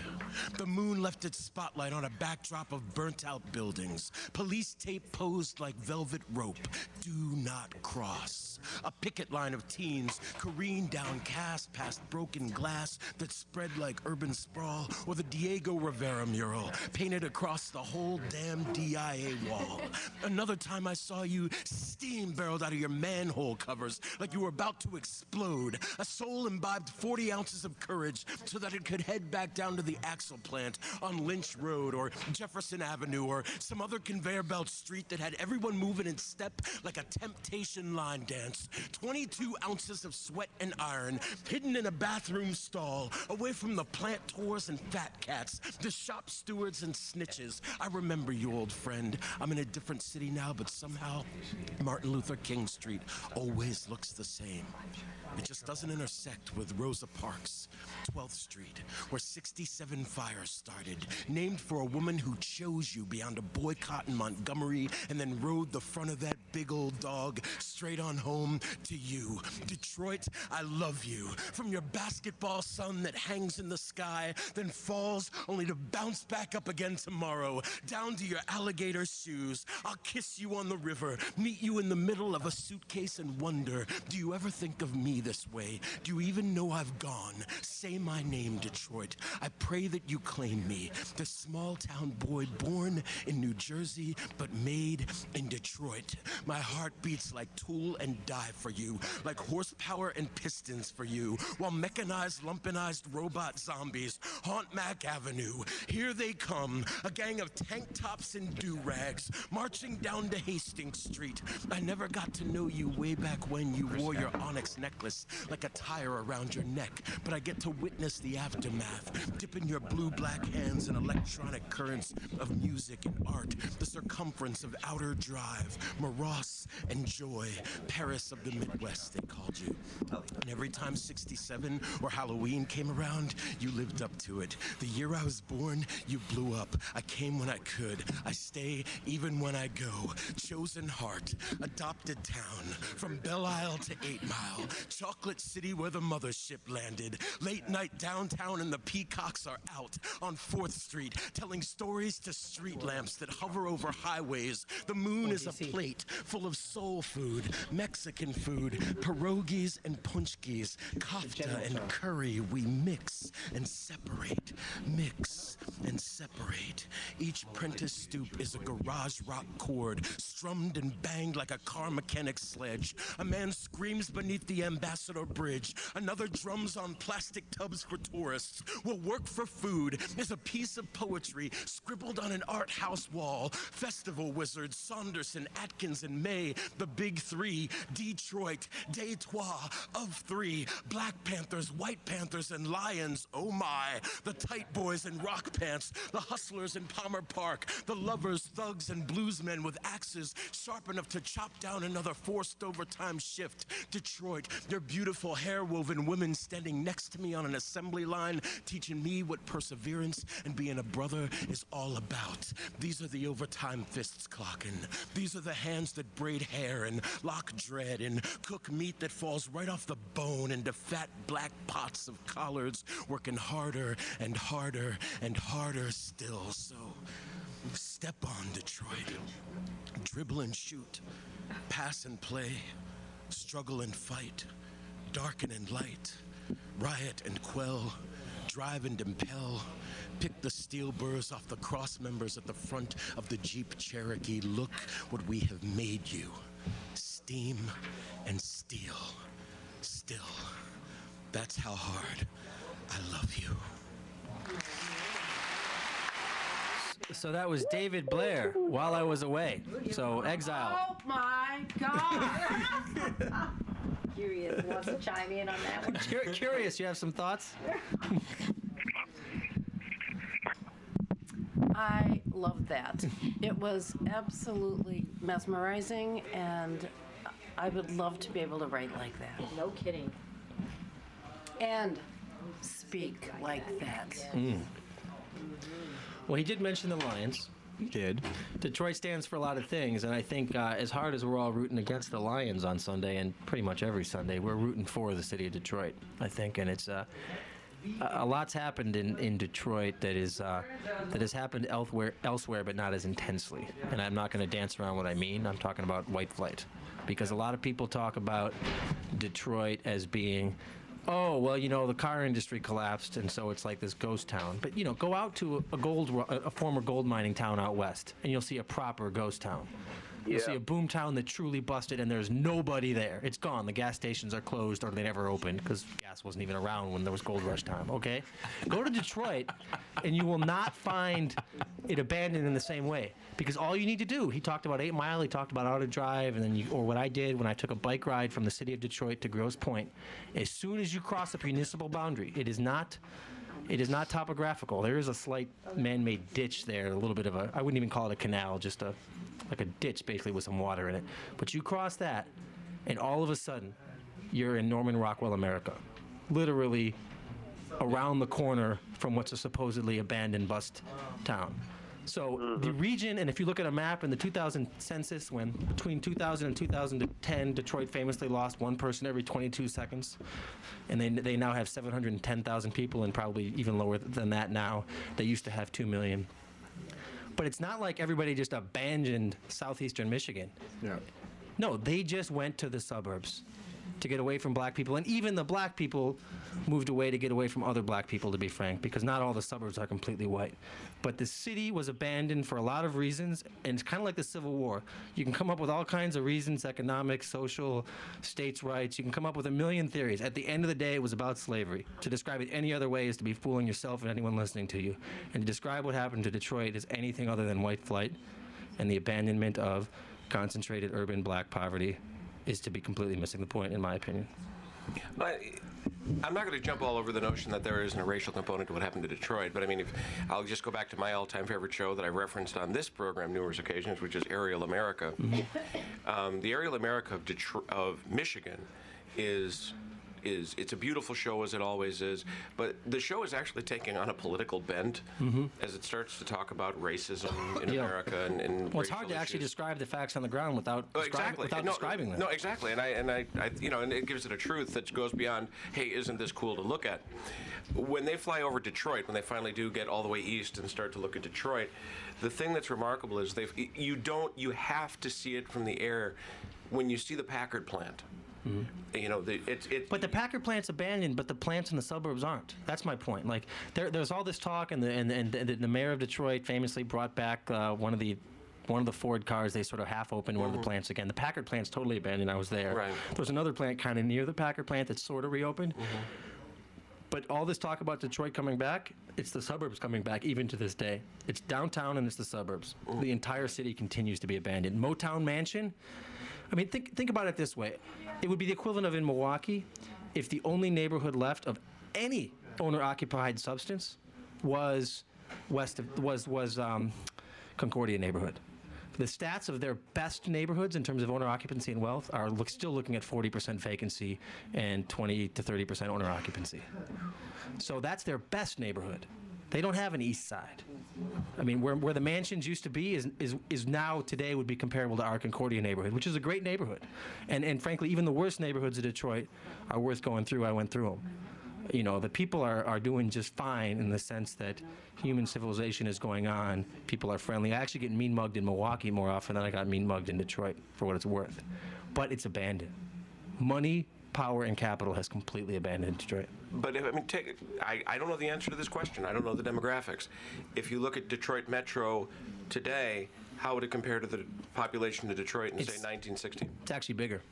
Okay. It's five, or it's about the same size. That's my point. Is that, and I know that I've seen those stats. It's about 5 million today. I don't know what it used to be, but I can't imagine it was more than 5 million. And so the city lost over 1 million people, but those 1 million people, they didn't move to Milwaukee. They didn't move to Charlotte. I mean, sure, some of them did, but most of them just moved to the suburbs. They got to 8 Mile, as the mayor of Detroit famously told them to do. I mean, this isn't the white flight was frankly encouraged by black leadership in Detroit. So I'm not going to say, I mean, everyone deserves blame here. I'm not trying to call out one race versus the other, but I'm saying that cocktail of race in America in the mid-20th century or late mid-20th century is what caused the abandonment of Detroit. It's not that the entire region's been abandoned. Yeah, the car industry going down hurt it, but it didn't destroy the suburbs of Detroit. They're actually booming. Unlike Exile, you're in San Francisco where you have a booming urban area and a booming suburban area at the same time, right? Well, let me put it this way. I mean, Yes, because of our density. If you're looking at it demographically. Mm-hmm. But if you are talking about cultural groups, things like that, there's not a booming black community in San Francisco. They've been systematically run out. Mm-hmm. Oh, interesting. Yeah. Because of gentrification during the 60s, and some of it was very intentional. It wasn't just sort of a larger systemic movement of capital power, yada yada. It was very intentional. So what I'm trying to say is there's a big difference in the city of somebody who moves here from somewhere else, and somebody who's born here. And there's some neighborhoods where you're just it's much more doubtful that you'll grow and become somebody who can stay in this city. Well, and I know the city clerk in San Francisco very well, actually. Oh yeah. Yeah, she was in town not long ago, and I was working with her on some legislative tracking stuff. They bought the same piece of software we use here in the great city of Milwaukee, built and designed here, and she told me that she was raised in San Francisco, inherited her home from her parents, and she said that frankly, if I had not done that, I could not afford to live here. The city clerk. Yeah, She's the city clerk? Yeah, and she's the city clerk. Right. So she's obviously not poorly paid, but she said, she has a very modest home. Which brings us to our question, Exile. How the hell do you afford to live there? Yeah. Well, he lives out in Battery Park. You don't have to answer that, but you can if you want. I think that. Well, I particularly live here. I live here simply. I live with a lot of people. We've created a space. Where are those people? We usually hear cavorting. When you call in. Where? No, there's it's just it's a calm. Little bit of there's some dinner being made. There's some birds on the wing. That have been caught. It's sort of it's a time of quietude here right now. You caught your dinner today? What's that? You caught your dinner today? Shot it on the roof. No. Just if I ate my pet parakeets, I don't think it would be much more than a snack. So they get to continue their survival. Now, if they died naturally and you caught them in time, would you eat them? I'd be surprised if I did. Speaking of wild animals, Exile, you mentioned that one of your other favorite parts of the show was the Ojibwa legends. Yeah. This is actually a Menominee legend I want to read quickly, but I think this will help segue us into talking about the Detroit Lions, because there's a story here of the Menominee, who are the people who have been in Green Bay the longest in the story, and it's a story about winter. It's called The Porcupine and the Two Sisters. Once there dwelt in a village two sisters, who were the swiftest runners in the Menominee tribe. Towards the setting sun was another village, 2 days' walk away. The sisters wished to visit this village. They began to run at great speed. At noon they came to a hollow tree lying across the trail. In the snow on the ground, there, behold, lay the trail of Porcupine, leading to the hollow tree. One of them broke off a stick and began to poke into the log, that Porcupine might come out. She said, "Let's have some fun with him." "No," said the other sister, "he is a Manitou. We should leave him alone." But the girl with the stick poked into the hollow log until Porcupine came out. Then she caught him and pulled out his long quills and threw them in the snow. The other said, "No, it is cold. Porcupine will need his robe." At last the sisters ran on. The village was still far away. Now when they left Porcupine, he crawled up a tall pine tree until he reached the very top. Then he faced the north and began to shake his small rattle, singing in time to its sound. Soon the sky darkened. Snow began to fall. Now the sisters could not run rapidly because of the deepening snow. One looked back and saw Porcupine in the treetop, shaking his rattle. She said, "We must go back to our own village. I am afraid some harm will overtake us." The other answered, "No, let us go on. We need not fear Porcupine." The snow became deeper, so they rolled up their blankets as they ran on. When the snow followed the trail over the edge of the world, the sisters could not even see the village. Still they ran on. Then in the late evening they came to a stream. which they knew was near the village. Behold, it was dark. The snow was very deep. The sisters no longer had strength. They could hear voices in the village.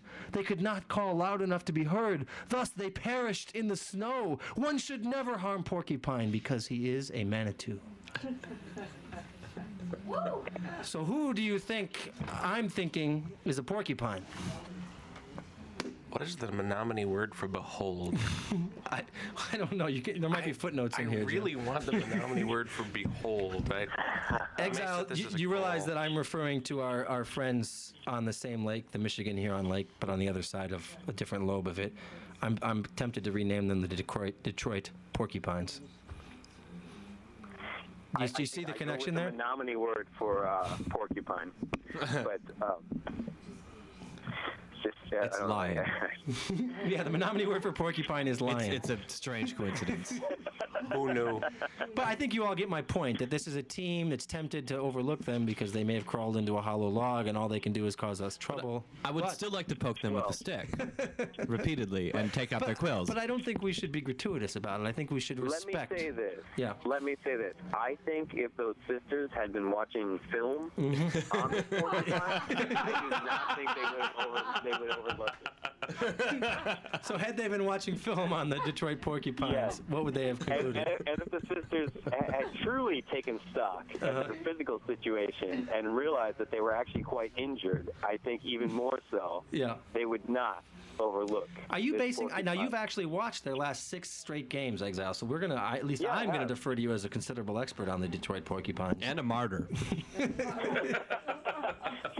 I have to say, actually, Detroit Lions games, they are not without entertainment. Oh, yes. I'm glad I'm not a Detroit Lions fan. I'm glad of that. I have to say, because they have suffered excruciating losses. But, entertainment value, they don't lose close games. I mean, they don't lose. They don't get lose. blown out. Yeah. Well, they've actually they've lost 8 games, but aren't 6 or 7 of those 8 were really tight. And I watched most of the Thanksgiving game because I was, stuck. What else do you do on Thanksgiving when the other option is to make small talk with family? We're curious, Cal. She didn't hear that. Yeah. So anyway, let me play your refugee, who's also out in San Francisco, made a special request this week. I mean, he always sends this one. He requested. There's a group out of Flint, which he claims, this is MC Breed and DFC. He claims they're the first commercially viable Midwestern hip hop outfit. Have you heard of these gentlemen? The first ever? Like there's a historical track? That's what he claims. This is refugee talking. Wait!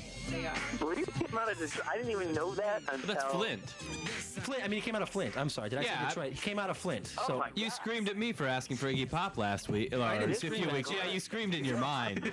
No, there was screaming. I was around. This is an all-time. This is an all-timer. This is something you can drive around in your car to. It's something you can slide on the dance floor to. So we're driving around in our mind, while you're telling us about the porcupines. Watching Manitous walk by. Yeah. Well, hey, let me tell you about that. I appreciate, because there really ain't no future in your front. Everyone take that to heart. Don't front. There's no future in it. Okay, I'm sure most listeners of the Packerverse are they're avid listeners, and they probably caught our previous rundown. Yes, we're going to assume that. Just like Bob McGinn didn't break down every position this week. I don't know if you noticed that in your reading of the verse. Oh, I very much noticed that. Yeah, he just gave updates. Yeah, that's all we wanted to hear. You've been watching it. But I guess what I'll do, I'll give what's changed about them, and then we may go back positionally. But there's a few things that changed. Schematically, with the last time we played them, they were approaching football with the idea that they needed to run the football, and they were forcing. You mentioned that. It actually got cut off on the tape, but I mentioned it on the show description. That you said they similar to us, previous to their last game, were a pass-first team that had rediscovered the run as a way to play football in today's NFL. Yeah, but it was very much like someone eating their spinach. But they decided, okay, we're giving LaShore some carries. They were running a lot of inline tight ends, things like that. They're so confident. I mean, they ran against the Colts. They ran for it on 3rd and 1, which honestly is a rarity if you watch the Packers play. But they have confidence in LaShore, but they have now shifted over to much more of a spread offense. They run a lot more often out of the shotgun than they were just a few weeks ago when we played them. They're running out of the shotgun. With LaShore and with Bell, too, or just with LaShore? Well, with LaShore, that was a very interesting fact. They don't use him very much, but he is really effective. He's got some of the longest runs of the season. But at the same time, he just doesn't have the vision that LaShore has. But he's still dangerous. I don't know. He's interesting. They're not comfortable with him as an every down back. But the thing is, LaShore kind of saunters up to the hole a bit. He's very much he's the he's the quintessential pressing the hole back. And that's why to defend him, it's very much on the defensive line. If you can bottle him up at the line, you're going to take care of him all game. Bell is, it's like he's shot out of a cannon. And the metaphor holds because he's a cannonball. He's heavy. So he has blown some holes in opposing defenses. But as I said, LaShore saunters up to the hole, but he's not, he is looking for that hole. But he'll press the hole a little bit. He kind of hits this kind of chop step, and then jump cut go. Yeah. So as a result, if the D-line can control him, he'll be controlled. If he gets, he doesn't have explosion, but once he gets moving, he's a load. So, and he can make moves on the run. And what are they going to do about their receivers, though? Because as I think you were listening when Prodigal went through their calendar, and then Jim explained that Titus Young against us was purposely lining up on the wrong side. Did you hear that? I did hear that. I really wondered what the backstory was because he has been he's been put on injured reserve with a case of the big head.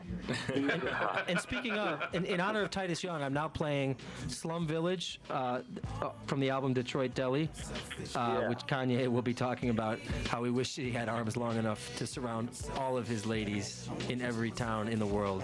But he's selfish because they better not have any other guys, but Kanye's got a lady in every town.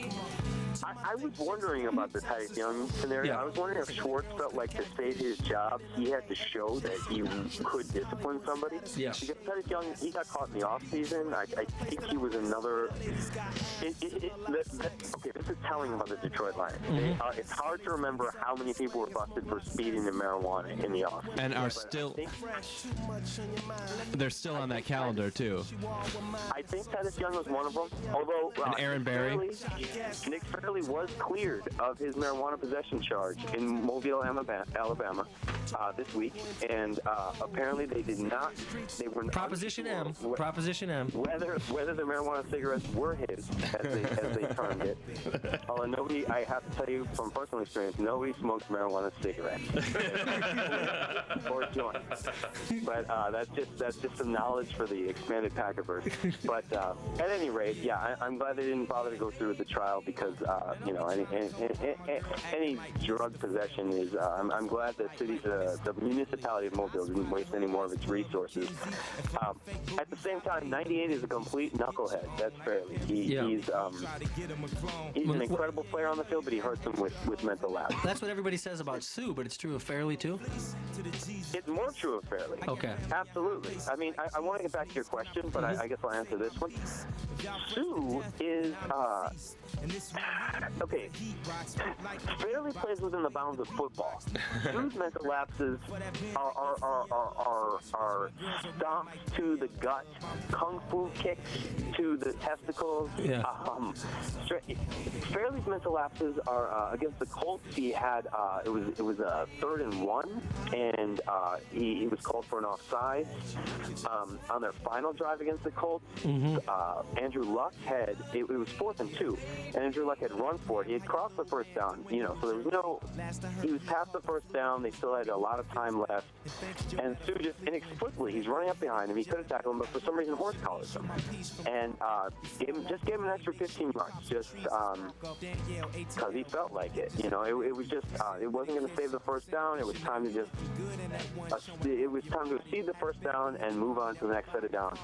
And he just, gave him 15 extra yards, which they eventually used to win the game with. So how worried should we be with our reconfigured O-line? And you've recently also watched tape of our O-line, as have the other gentlemen in studio here. Given that Sue and Fairley, you got to worry about their marijuana cigarette intake and their kung fu kicks to the testicles. But what about, just scheme to scheme? They run a 4-3. We've got 5 linemen. We're not entirely sure which 5 they're going to be, but we're pretty sure it's going to be Barkley and EDS. I think we have a good idea, yeah. Right, and then with Greg Van Roten and what's his name? The draft pick, Datko, is the most likely backups. Andrew Datko. So can we handle these guys? I want to get back to your question about the offense, because I think it's a really important one. Okay, receivers, yeah. What they're going to do, they've been throwing it around a lot, and they've been throwing it around all season. They're first in the NFL in passing yardage. But now what's happened is Broyles, who I thought was an excellent rookie, and he really came on. He's done for the season. Titus Young, he's done for the season. They have Mike Thomas, who they got from Jacksonville, and he's been coming on a little bit. He's strong, but he's not going to change the game. Calvin Johnson has become the monster that we all feared. It took him about a half of the season to shake off the and I actually watched, and he's doing fine. I watched on condensed version that Colts game, and Johnson actually dropped a 50-yard pass in that game. Like, he actually could have been even more down. Oh yeah, well, and also he dropped a potential third down conversion with about I don't know. I actually fell asleep. Even on condensed version, I fell asleep in the third quarter. So that was probably a fourth quarter play that you saw. Oh my God! You should only watch the fourth quarter of that game. Yeah, no, it was in the fourth quarter, and I have to say I got to throw this in really quickly. But I watched the last 7 minutes of that game uncondensed because I knew there was a huge comeback. Well, so did I. I watched it live because I watched it live because the Packers had already won, and I switched over to that. Did you notice when you watched it live? Because I was so glad I watched this feed. Did you notice that they took a camera shot of the banners hanging off the Detroit Lions Raptors? No. And one of the banners says 2011 playoffs. Yep, sure does. I don't know if anyone remembers last year, but they were one and done. that is banner worthy in Detroit, and I think that one and done from last year is what affected the reversion on the curse, Jim, because Jim was upset that they were 1-10 instead of 1-9. And yes, I think that last year's 1-10 was in my bound copy of Wikipedia. It got printed off after that one and done. So I think within the 50-year span of the curse, there was the Gypsy Roma inversion. So we did have inversion. Yeah. Okay. Anyway, go ahead. All is right in the universe. Well, all praise inversion. But I don't know. That just I had to laugh at that. I mean, who puts up a banner for just making the playoffs? Come on. Well, I think the Ford family. I think they should put a banner up every time they win a game. But just to get back to the. I'm sorry, I didn't mean it, Porcupine. Offense. Porcupine, you can have your quills back. I didn't mean it. I respect you. Well, honestly, this is not a much more talented team than the team we played last week. This is without a doubt. They have a better quarterback. They have a better top wide receiver. They've got a far better defensive line. They're a better all-around team than the team. I mean, as happy as we are that Don Barkley handled Brian Robeson, was Brian Robeson that he handled. I mean, a respectable NFL player, but not Cliff Averill. I watched that film, and Brian Roberson, he plays in bursts. He's got plays but he takes a bunch of plays off, and this is Cliff Averill next week, who Barkley will be mainly playing against. He does not play in bursts. He has multiple moves. He's much faster around the edge. He's more powerful in his cuts. Much better player. We're gonna see what Barkley's got. 92 is nasty, and we're gonna have to deal with that. But I do have to say the two games I watched, the Houston and the Indy game in preparation for this show. Yeah. And how those teams were dealing with it, especially the Indianapolis game. You just got to get the ball out quick. You have to accept we're not going to protect for 4 seconds against this team. That's the deal. They've got their linebackers. So Andrew Luck made that adjustment. They started just getting the ball out quick. No, it wasn't even an adjustment. That's what they were doing from jump. Okay. But at the end of the game, he just kind of went superhero a little bit and started making a few more plays. But it's also the thing about the Lions is they're crazy. They've scored, I think, more points in the fourth quarter than any team in the NFL. But I haven't found a stat to track stupid mistakes, but they've done ridiculous. Like we were talking about the Calvin Johnson drop. It was a bad pass by Stafford, so it was a tough catch. So it's one of those things you can give even credit to the quarterback or the Lions. And they were up by 12 at that point with 4 minutes to go. Still, if they convert that first down, basically the game's over. Yeah. And then at that point, the announcers, they think the game's over, and they're joking about it. And they're going, "Oh, cut that guy. Oh, yeah, he's got no future." Because he had 173 yards. He was not the reason they lost that game. Right. But he dropped 2 didn't- big passes, yeah. They did not convert that, and they had to punt. Mm-hmm. And the Colts came down and scored, kicked off to them, stopped them again, took the ball back, and scored again. And part of it, some penalty assists. On the first score, Drayton Florence gave up a 40-yard touchdown.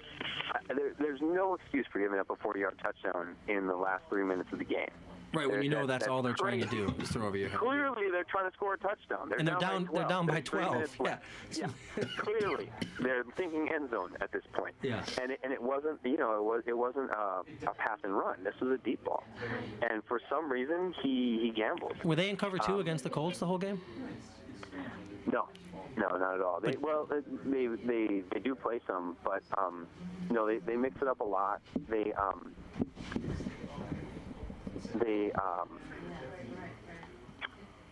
Well, let me see. Okay, let's see. Let's talk about the defense a little bit because we're kind of already talking about that. Mm-hmm. What gave them a lot of trouble against the Colts have little receivers, but they're precise in their routes and they're quick. Mm-hmm. And they had a ton of problems. They actually handled Reggie Williams pretty well. Mm-hmm. But with the 2 little guys, I don't even remember their names, but 11 and 15. But those guys did a lot of real damage. Mm-hmm. And when I was watching the Colts game, I was thinking to myself, I am glad that 85 is back in the Green Bay Packers uniform. Mm-hmm. This is a precise route runner who's going to, I think, wreak some havoc on that defense because we got to get the ball out quick. You're going to be able to beat these guys they're just not organized in the back. And they have 26 back. They have Delmas back. Yeah, that's what I wanted to ask you. The safeties, because didn't they have a couple hurt safeties last week? And who's going to play this week now? Mm-hmm. Yeah, they're back to they're playing Don Cherry and Luis Delmas, who's got some history. And those guys didn't play against us last time, but they will be this time, correct? Because we had Ricardo Silva, and who's the other guy? Prodigal, you got the chart. Who's the other guy? Who played against us? Yeah. Well, it doesn't matter, I guess. He's a backup now. No, it doesn't matter. He was terrible. Mm-hmm. Cozy. But yeah. But the point is, they played against us. Here's what I'm worried about, Exile. They played against us with backup safeties, and cover 2 is supposedly the kryptonite to beat us. But they didn't even have the personnel to execute it, and still our offense only scored 14 points last time we played this team. Yeah, well we should be worried, and I think the main reason we should be worried is that we have sustained a lot of injuries this year, and it's it's been adding up, and it keeps it's tough. Now this week we're talking about what? James Starks, Mike Neal. Mike Neal may be done. I'm very worried about that. Mike Neal now? The one, Mike Neal, and McCarthy's comment on Neal was, I don't even want to tell you what the doctor said because I didn't like it. Right. So that tells me he's probably done for the year, but they're waiting for 1 second opinion. He's usually cavalier about injuries, right? Yeah. And they put Johnny White on the IR just to hopefully keep Starks just in case Grant is as bad as I think he is, and then Well, I'm rooting for him. I'm rooting for him. I'd hate to be right about this. Give me 4 yards and a pile of dust.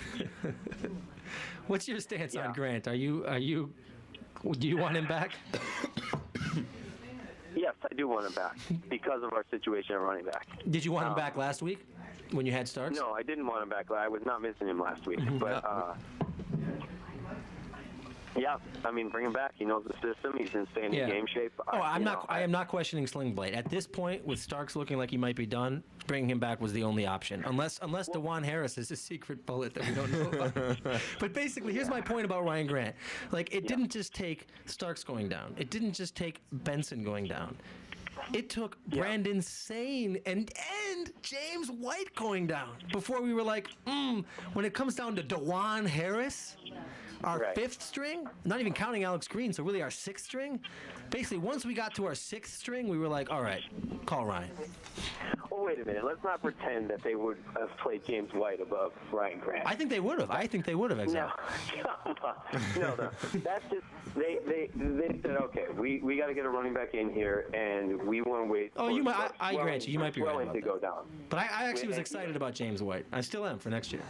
I mean, we all want to live in a world where we get to see the the ending in Hoosiers, except on the NFL field, where the guy that everybody else gave up on shows up and gives one last burst. But Rudy. Yeah, it's all we all want Rudy, and you know, it just doesn't play out that way. The fact is, he had his cup of coffee, and then where did he try it out with the Vikings? Lions, Giants, Redskins. I don't think Vikings. Who gave him the game? It was the Redskins gave him the game. He has one carry for 5 yards. Yeah, he was with him for 4 games. Right. And he got. And I hope Ryan's not offended that I'm playing "Ain't Too Proud to Beg" in his honor. But go on. He's not. You can tell he averages 5 yards a carry for the exactly. He's got the best average out of the backfield. Yeah, since Cedric Benson went down, Ryan Grant. Oh, I bet he has a better average than Benson. Even Benson, yeah, for sure. No, absolutely. Benson has a couple stinkers. He only has 1 carry, but Hey, nobody set a minimum on this average. No. But I mean, people probably have, but that's beside. No, I mean, we do want the Rudy ending, but the fact is that we wouldn't be here like everybody, like you said, we would not be here, and it goes to every other position in the NFL. There isn't this pool of great, talented players that nobody has selected. I mean, one of the things just sitting here in the River West Film and Video, riverwestradio.com studios with a jersey on, just ready to. Put me in, coach. Put me, you know. There's a great Peanuts cartoon from back in the day where, by the way, did you guys see this story that Charles Schultz had an affair?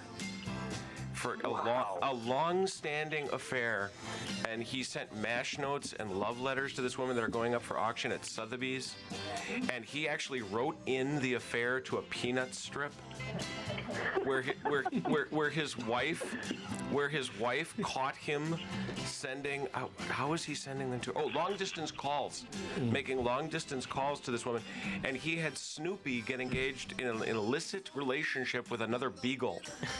Oh my God. And apparently at one point, Charlie Brown comes out and castigates Snoopy and says, "Quit making those long-distance calls." And he was building in this horrible situation in his personal life into the strip. I went to my complete Peanuts collection at home, pulled down the strip, and went, "Are you kidding me, Charles?" But there's this famous Peanuts strip, where By the way, I want you to finish the story, but I do want to say this: in an ever-expanding Packerverse, this is as far as we've ever traveled. I do think.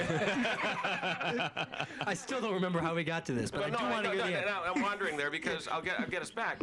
Because the story goes, it's Linus and Charlie Brown sitting on the stoop, and Charlie Brown looks over at Linus and says, I got this dream. I'm sitting up in the stands, and I got my mitt, and this screaming liner comes out to left field, and it's me, and it comes right at me, and without thinking, I flash, and I catch the ball, and the manager sees me and goes, "Sign that kid up." You ever hear anybody like that? And Linus looks at him and says, "Yeah, you and about 1 million other kids." and so yeah, we're all sitting here. I got my Ross Verba jersey on, and I've got the Nick Collins jersey on. Yeah, you got your Super Bowl logo jersey going. I should get a Datco. I got an Andrew on the team now. Yeah, get the Datco. I got a Dat. So we're all sitting here just hoping that Sling Blade happens to be in River West and joining a River West night. I goes, you look like you could play safety. So Exile, I want you to finish. I want you to finish that thought, and I want you to finish other thoughts, but on the porcupines. But in the meantime, I'm just going to slip in the out of context verse just while we have a minute before we get kicked out of the video store. Okay. I'm going to slip it right in, and then we'll let you rap, and then we'll talk until we get kicked out. Okay? Get winded. Get dirty. This stretch. Sustain. Outstanding. Extend with feet, extra instincts, stuck technique. Execute destiny. Milk clock, elusive dimensions. So many, settled in ready. Big 11, eating up. Biggest part, all working. Last 12, 13. 6 news. More to come. Sideline, emotions. Travel. Meeting routine. 60 minutes, film division, top down, danger, Ted, coach, players. They could feel losing, pounding, glimmer of a gap, Fun to watch, fun to play. Don't stop. 2 phases, trouble, a back like that, going a whole way. Finds a way, I know a clean lick when I do it. Butts off, do that too. See that? By Ponder. Funny that Christian was going to expose your heart to face the funniest part of me outside of football type emotion. Dang, flared up the ground under our belts. Leaves my foot. Drills, boost, kick, thinking, tempo, trusting, clock, toughness, running, heck, convert, just drive, draining, backside read, best ball, right here, shove off, scrambled as balanced, off an ACL, a little cut above. Many Seahawk fans didn't come for feel good, the business aspect, surprised life, a good birthday, the most lockers in here, kind of cool, spread my stuff. I'd like to thank Greg Jennings, Jermichael Finley, Greg Jennings again, Morgan Burnett, Randall Cobb, Don Barclay, Jeremy Ross made the verse. Jeremy Ross. Yeah. Jermichael Finley again, Alex Green, AJ Hawk, Tremont Williams, Alex Green again, Casey Hayward, Devon House, Jerron McMillian with the dreadlocks spillion, Coach McCarthy, Mason Crosby, Tim Mastay, Coach again, Aaron Rodgers, Randall Cobb, Ryan Pickett, Aaron Rodgers again, Jermichael Finley, Randall Cobb, Alex Green, Coach McCarthy, Aaron Rodgers, and finishing off the verse, we want you back in this situation. Ryan Grant, we want you back given the situation. Given the situation. Given the situation, we want you back. Well, hey, I mean, let me just speak to the point that Jim made. Yeah. I think that I think that Sling Blade he's so important in that there's a depth of talent that he mines, and that strengthens the team. It strengthens us in time of injury. Yeah. But there is definitely a reason that Aaron Rodgers was drafted in the first round. That B.J. Raji, that Clay Matthews, that Ryan Pickett. These are all first rounders. Charles Woodson. These are all people who've been drafted in the first round. And Dominican Sue, Nick Farley. These are all people who were drafted in the first round because talent does matter. Yep. And, I think... the Rudy story, we all love it, but talent matters. Right, when you have a deficiency... And when people are paid to discover talent, they tend to find it. As I would have to, Convert brought it up, it's like, for instance, the rap segment in the verse. A deficiency of talent has to be overcome through hard work and struggle. Some people are naturals. And but it doesn't mean that you're going to win entirely with first rounders. Those are going to oftentimes be your game changers. But AJ Hawk. Thank you. I'm sitting right here. Yeah. The highest draft pick the Packers have had in our life, other than Tony Mandich. Yep. But I guess there's a few points I want to bring up. Yeah. For one, their secondary, it's not playing better, but they're making more plays. 31 Drayton Florence, he's gambling a little bit. He's making more plays on the ball. There's definitely still a deficiency, and we have to be able to throw on them. But whereas the first time I watched them, the only picks they were getting were off of deflections and kind of balls launched into the air. 31 actually made a real NFL interception, and I think that counts for something. He's playing a little bit. They're a little bit short up in the back, but they basically have more instinctive players. They're still totally disorganized. Now, when we move to the offense, that's what you were talking about before. Right, because all they have is Megatron now. They got nobody, right? Or they got Thomas. The guy we're gonna see Thomas for 3 times in 1 year because he was a Jaguar when we played him, right? Mike Thomas. Yeah, absolutely. Yeah. We played him many times. He's not going to be the problem. The problem is that Stafford is actually is an excellent quarterback. He's probably not up to whatever people want to call it, elite or Pro Bowl level, but he's an excellent quarterback and he's much more comfortable. They started out the season and they really wanted him to hurry. They wanted him to just get this ball out fast, and it made him kind of jumpy at the start of the season. But he's more comfortable with that system now, especially because they've committed to we're going to see an aerial bombardment against us. And it's going to be Megatron leading it, but then there are 2 tight ends, and then Thomas just getting garbage time cleanup, back basically. To your question. Yeah. What are they going to do? They don't have Titus Young. They don't have Broyles. You know, there's guys in the air. And didn't they just promoted somebody from their own practice squad, I think, right, to make up for Broyles and Young? Yeah, but that's not how they're going to make up for it. They have 2 excellent receiving tight ends. They're going to run a lot of formations that look just like a 4 wide, but it's going to be Scheffler 85 and who's 87? Anyway. Pettigrew. Pettigrew. Pettigrew, yeah. Those guys are going to be inside. They're going to be playing the slot receiver all game long. It's going to put pressure on. Do you want to put Hayward on Pettigrew? He's going to be able to stick with him, but he's about a foot shorter. Or are you going to run Hawk or Jones on Pettigrew? You know, are they going to be able to stick with him? Those guys are great receiving tight ends. Pettigrew is more dynamic, but he's had a lot of drops and a lot of fumbles this year. Scheffler's more dependable.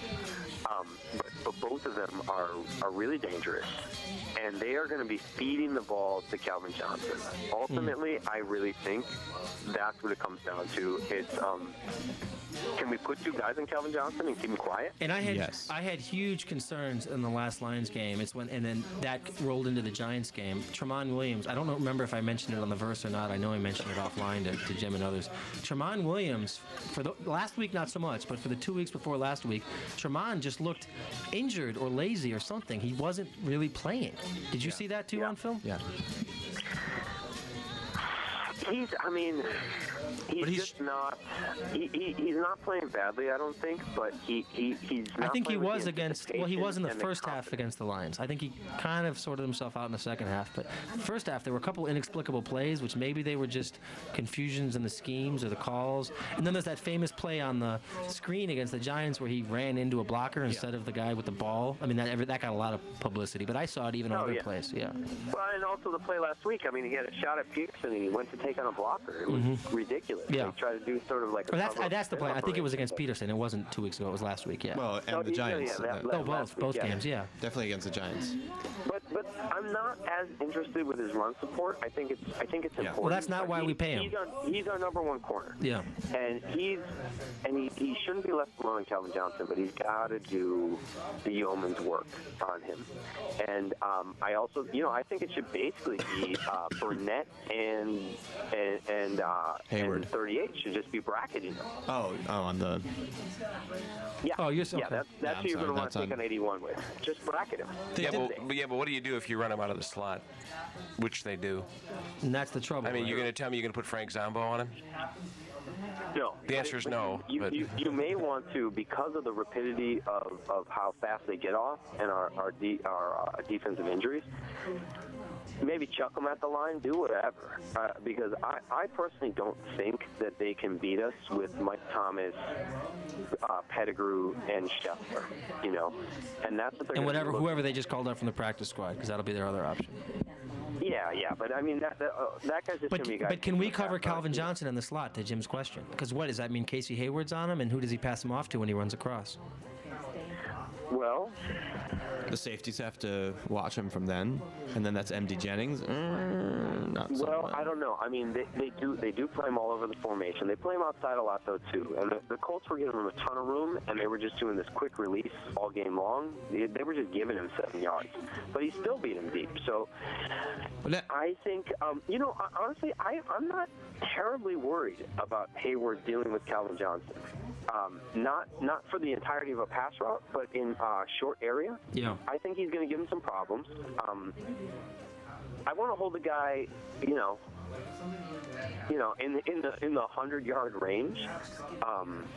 But if it's basically at this point, because of so many wide receiver injuries, sure, they have an offense. They're going to spread the offense. They're going to do that. But when it really comes down to it, Stafford's looking to Johnson. That's another shift they've made offensively, is they're just going to him. They're feeding him. And that's their meal ticket. And there's no mystery about it. So the question is, can you take care of this guy or can you not? I don't know. I mean, Sherman's got a history of taking care of him. I mean, He does have a history. He has done it for He years. has but done the it. last few weeks made me concerned. No, well, this last I know he's 2 got years last 2 years have made me concerned. But before that, he has done it before. Well, last year he had an also- excuse. Last year he had the thing with the shoulder. Yeah. This is something I didn't actually bring up. We may have Charles Woodson back in this game. I know. And- Well, although it sounds like Chicago, but you never know. But he does he's going to beg to get back in because he's Mr. Michigan. You know, he got the Heisman Trophy at Michigan, even though he's Mr. Ohio. But the man's made a Great Lakes tour. You got to respect the man. Yeah, yeah. I think he's a fine addition at safety to help deal with Calvin Johnson. Oh, yeah. I would love to have. Yeah, and he'd be the Z safety. Jim we brought up Z safety last time we played Detroit, right? Right. No, Oh, please! When Woodson gets back, it's a different defense. Well, right. I mean, it's not just from an overall his physical ability, but it's also his leadership on the field. I don't expect when Charles Woodson is on the field to see offensive receivers kind of wandering around our zone, trying to find a spot, and having our guys wondering, "Hey, you got him, right? No, you got him." You know. And we saw a lot of that. We saw a lot of that against the Giants. Yeah. A lot of pointing. A lot of what about this guy? Wait a minute, I thought you. What about my theory on that? The bad old days there, yeah. Exile, are you acknowledging my reconnaissance mission theory at this point, or at least acknowledging it might be true? No. Yeah, no, stay strong, Exile. Stay strong. You're our only hope of reason with this guy. Yeah, I kind of like it. I like that idea. I have to say, I mean, Plus again, they had as we talked about the many facets of football, I think for entertainment value, I rated it 10. I'm with it. I am there. But the Packerverse is not supposed to be entertaining. It's supposed to be true, right? That's the conceit.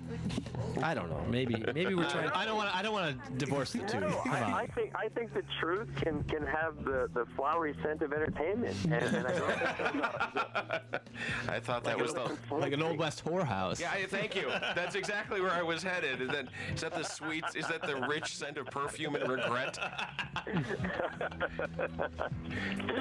Oh my God! Well, I'm not in the River West area. I don't know the local boudoirs, so but good on all of you. They're the same ones as from high school. Don't worry.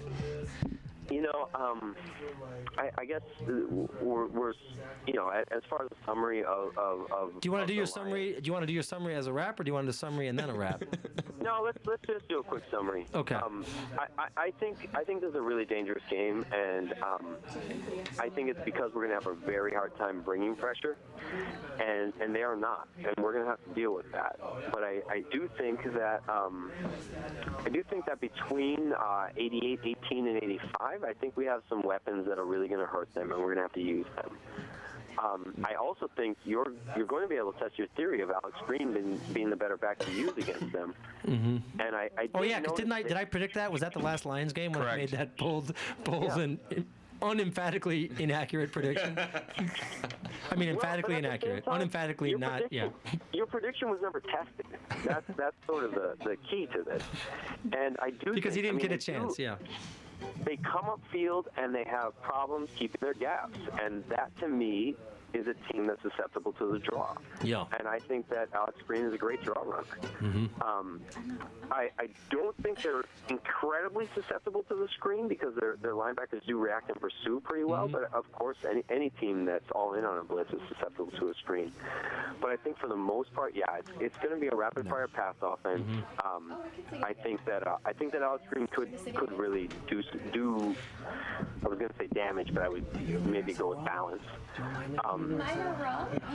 But I feel that this game really it's going to be our offensive line and our defensive backfield, and that's going to be what ultimately decides this game. And weirdly enough, I don't know. I feel more comfortable about the Chicago game than I do about the Lions game. Well, but because I do not think that this Lions team is a team that's actually going to fold. Mm-hmm. I think for all their headaches and all their crazy head cases, I think they may self-destruct. Yeah. So there's a difference between folding and self-destruct in your terminology. I don't think they're going to give up because I think they have too much of a hatred toward the world. The porcupine hates the world? Maybe he might. Well, I'm gonna throw down on this one. I'm actually gonna say, and I made this comment. I made this comment offline. This game scares me much less than last weekend's. Not that you don't respect him. Not that you know. I am not pulling the quills from the porcupine, but I am definitely saying that I think this is a team with deep emotional problems, maturity problems, and I am not persuaded that Jim Schwartz has them under any kind of control. If they're doing well, I think they'll be fine. But if the Packers show them any level of adversity, i.e., they're down 2 scores at any point early, I think that there's a real risk that we see full-on implosion. I think if we can make it to 2 scores at halftime, I think this may be the game where they actually implode and behead Jim Schwartz on the field. I'd love to kill another. We haven't killed a head coach in a while. Oh, that's a great point. That's such a beautiful feeling. We cut a swath through the NFL last year, and we just haven't this year. God. But wasn't that 2010 that we killed the coaches, or was that? I thought that was just last season with the 15 wins when we were. But we killed Childress though, and that was 2 years ago. We killed Childress. We killed. That's right. Wade Phillips was 2 years ago. That was 2010. Yeah. Has it been so long? They just assumed they were going to lose to the Packers last year. Nonetheless, I mean, I guess I'm afraid of this team more because I do feel they're more talented. But I don't think they have. What about the dead leaves and the dirty ground? Lambeau Field, home advantage. What about the dead leaves on the dirty ground? Ooh, he's hitting his consonants. This is a good thing. Yes. Maybe their Manitous will guide us. Yeah. Did you have a pencil? You can write.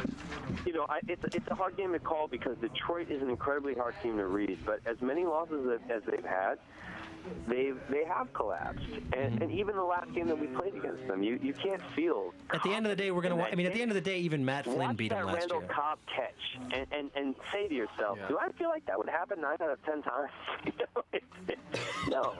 No, not at all.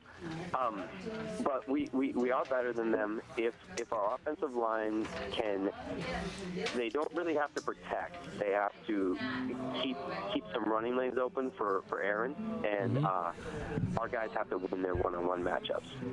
Yeah. On the D, we're really going to be pushed in the middle because that's what they're going to do with these injuries. They're going to force their tight ends into the middle. We're going to see what we do there, but.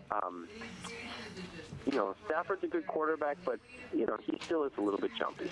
Sounds like just as a side note, number 11 is he's a great returner, but far overly aggressive. So hopefully we'll go back to our strategy in the second half of last game and just kick it deep into the end zone. All right, we're ready to do a live. We're gonna live sing the song, but before we do that, Exile, you got to rap for 2 minutes and 22 seconds. Okay. Are you ready? Okay, you're right. Enough about the Lions. No, I mean talk about the Lions or talk about whatever you want, but you're gonna have 2 minutes and 22 seconds with the usual backbeat. Are you ready? I'm ready.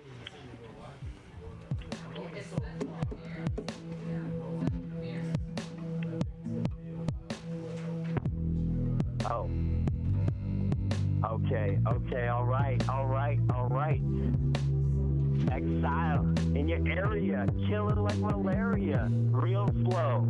Let you know who did it. Now what's up with it? We're gonna deal with old Stafford.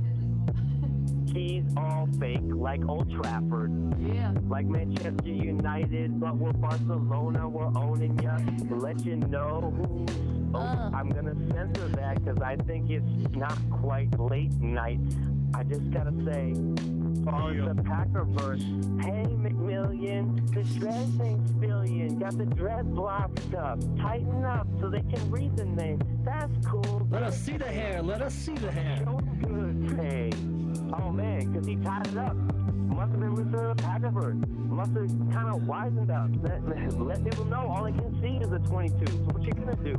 Can't even spell your name. Can't read your name. Keep it on. You got so many eyes in your name, and they're all beautiful, Jerron. Every eye in your name is beautiful, Mr. McMillian. Every eye in your name in your head, man. Keep come your to breath. obsession. I just gotta say, I'm really hoping that crazy fasted Sue doesn't do the do and just snap on the field. Just please don't Charles Martin on us, cause you got the next season to deal with. But it's cool cause he's a millionaire. He's not going by some Forrest Gregg orders, keeping strange borders on sanity.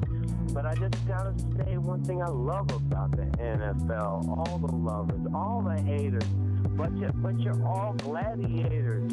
James Starks, where you at? Bulaga, where you at? Steve Bishop, where you at? DJ World Peace, where you at? Nick Collins, where you at? We're missing you. Too many fallen soldiers. Too many. We Pour the whiskey on the grave for 2012. Got the pads on, we're still down. We still ride with you till the whole town closed down. Packerverse, for what it's worth. You timed that well, and now Andrew can hear the chords as the banjo would play it. But we're gonna play it live, Exile, and I hope you'll sing along. You probably know the words.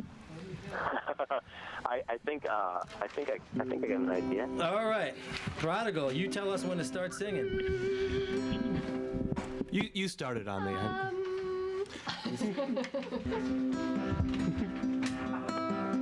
Okay.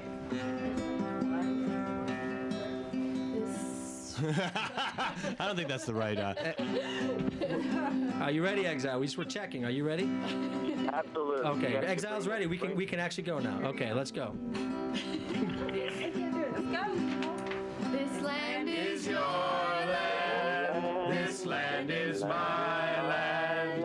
From the Mississippi to the Calatrava, from the Kettle Forest to the Parcel Islands.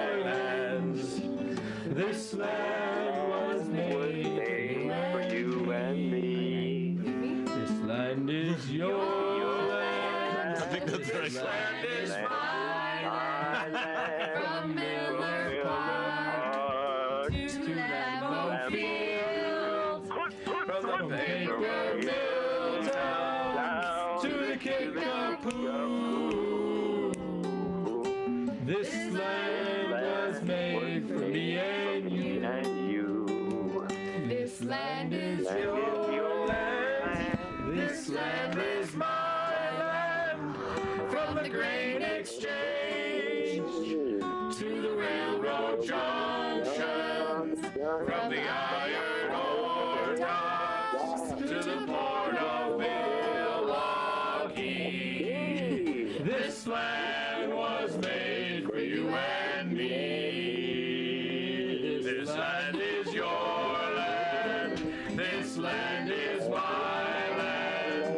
From hardwood forest to the city skyline, from backyard bonfires to the frozen rotunda.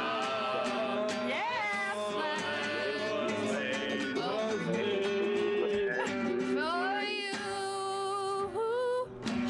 And me. Woo! Good night, Packerverse.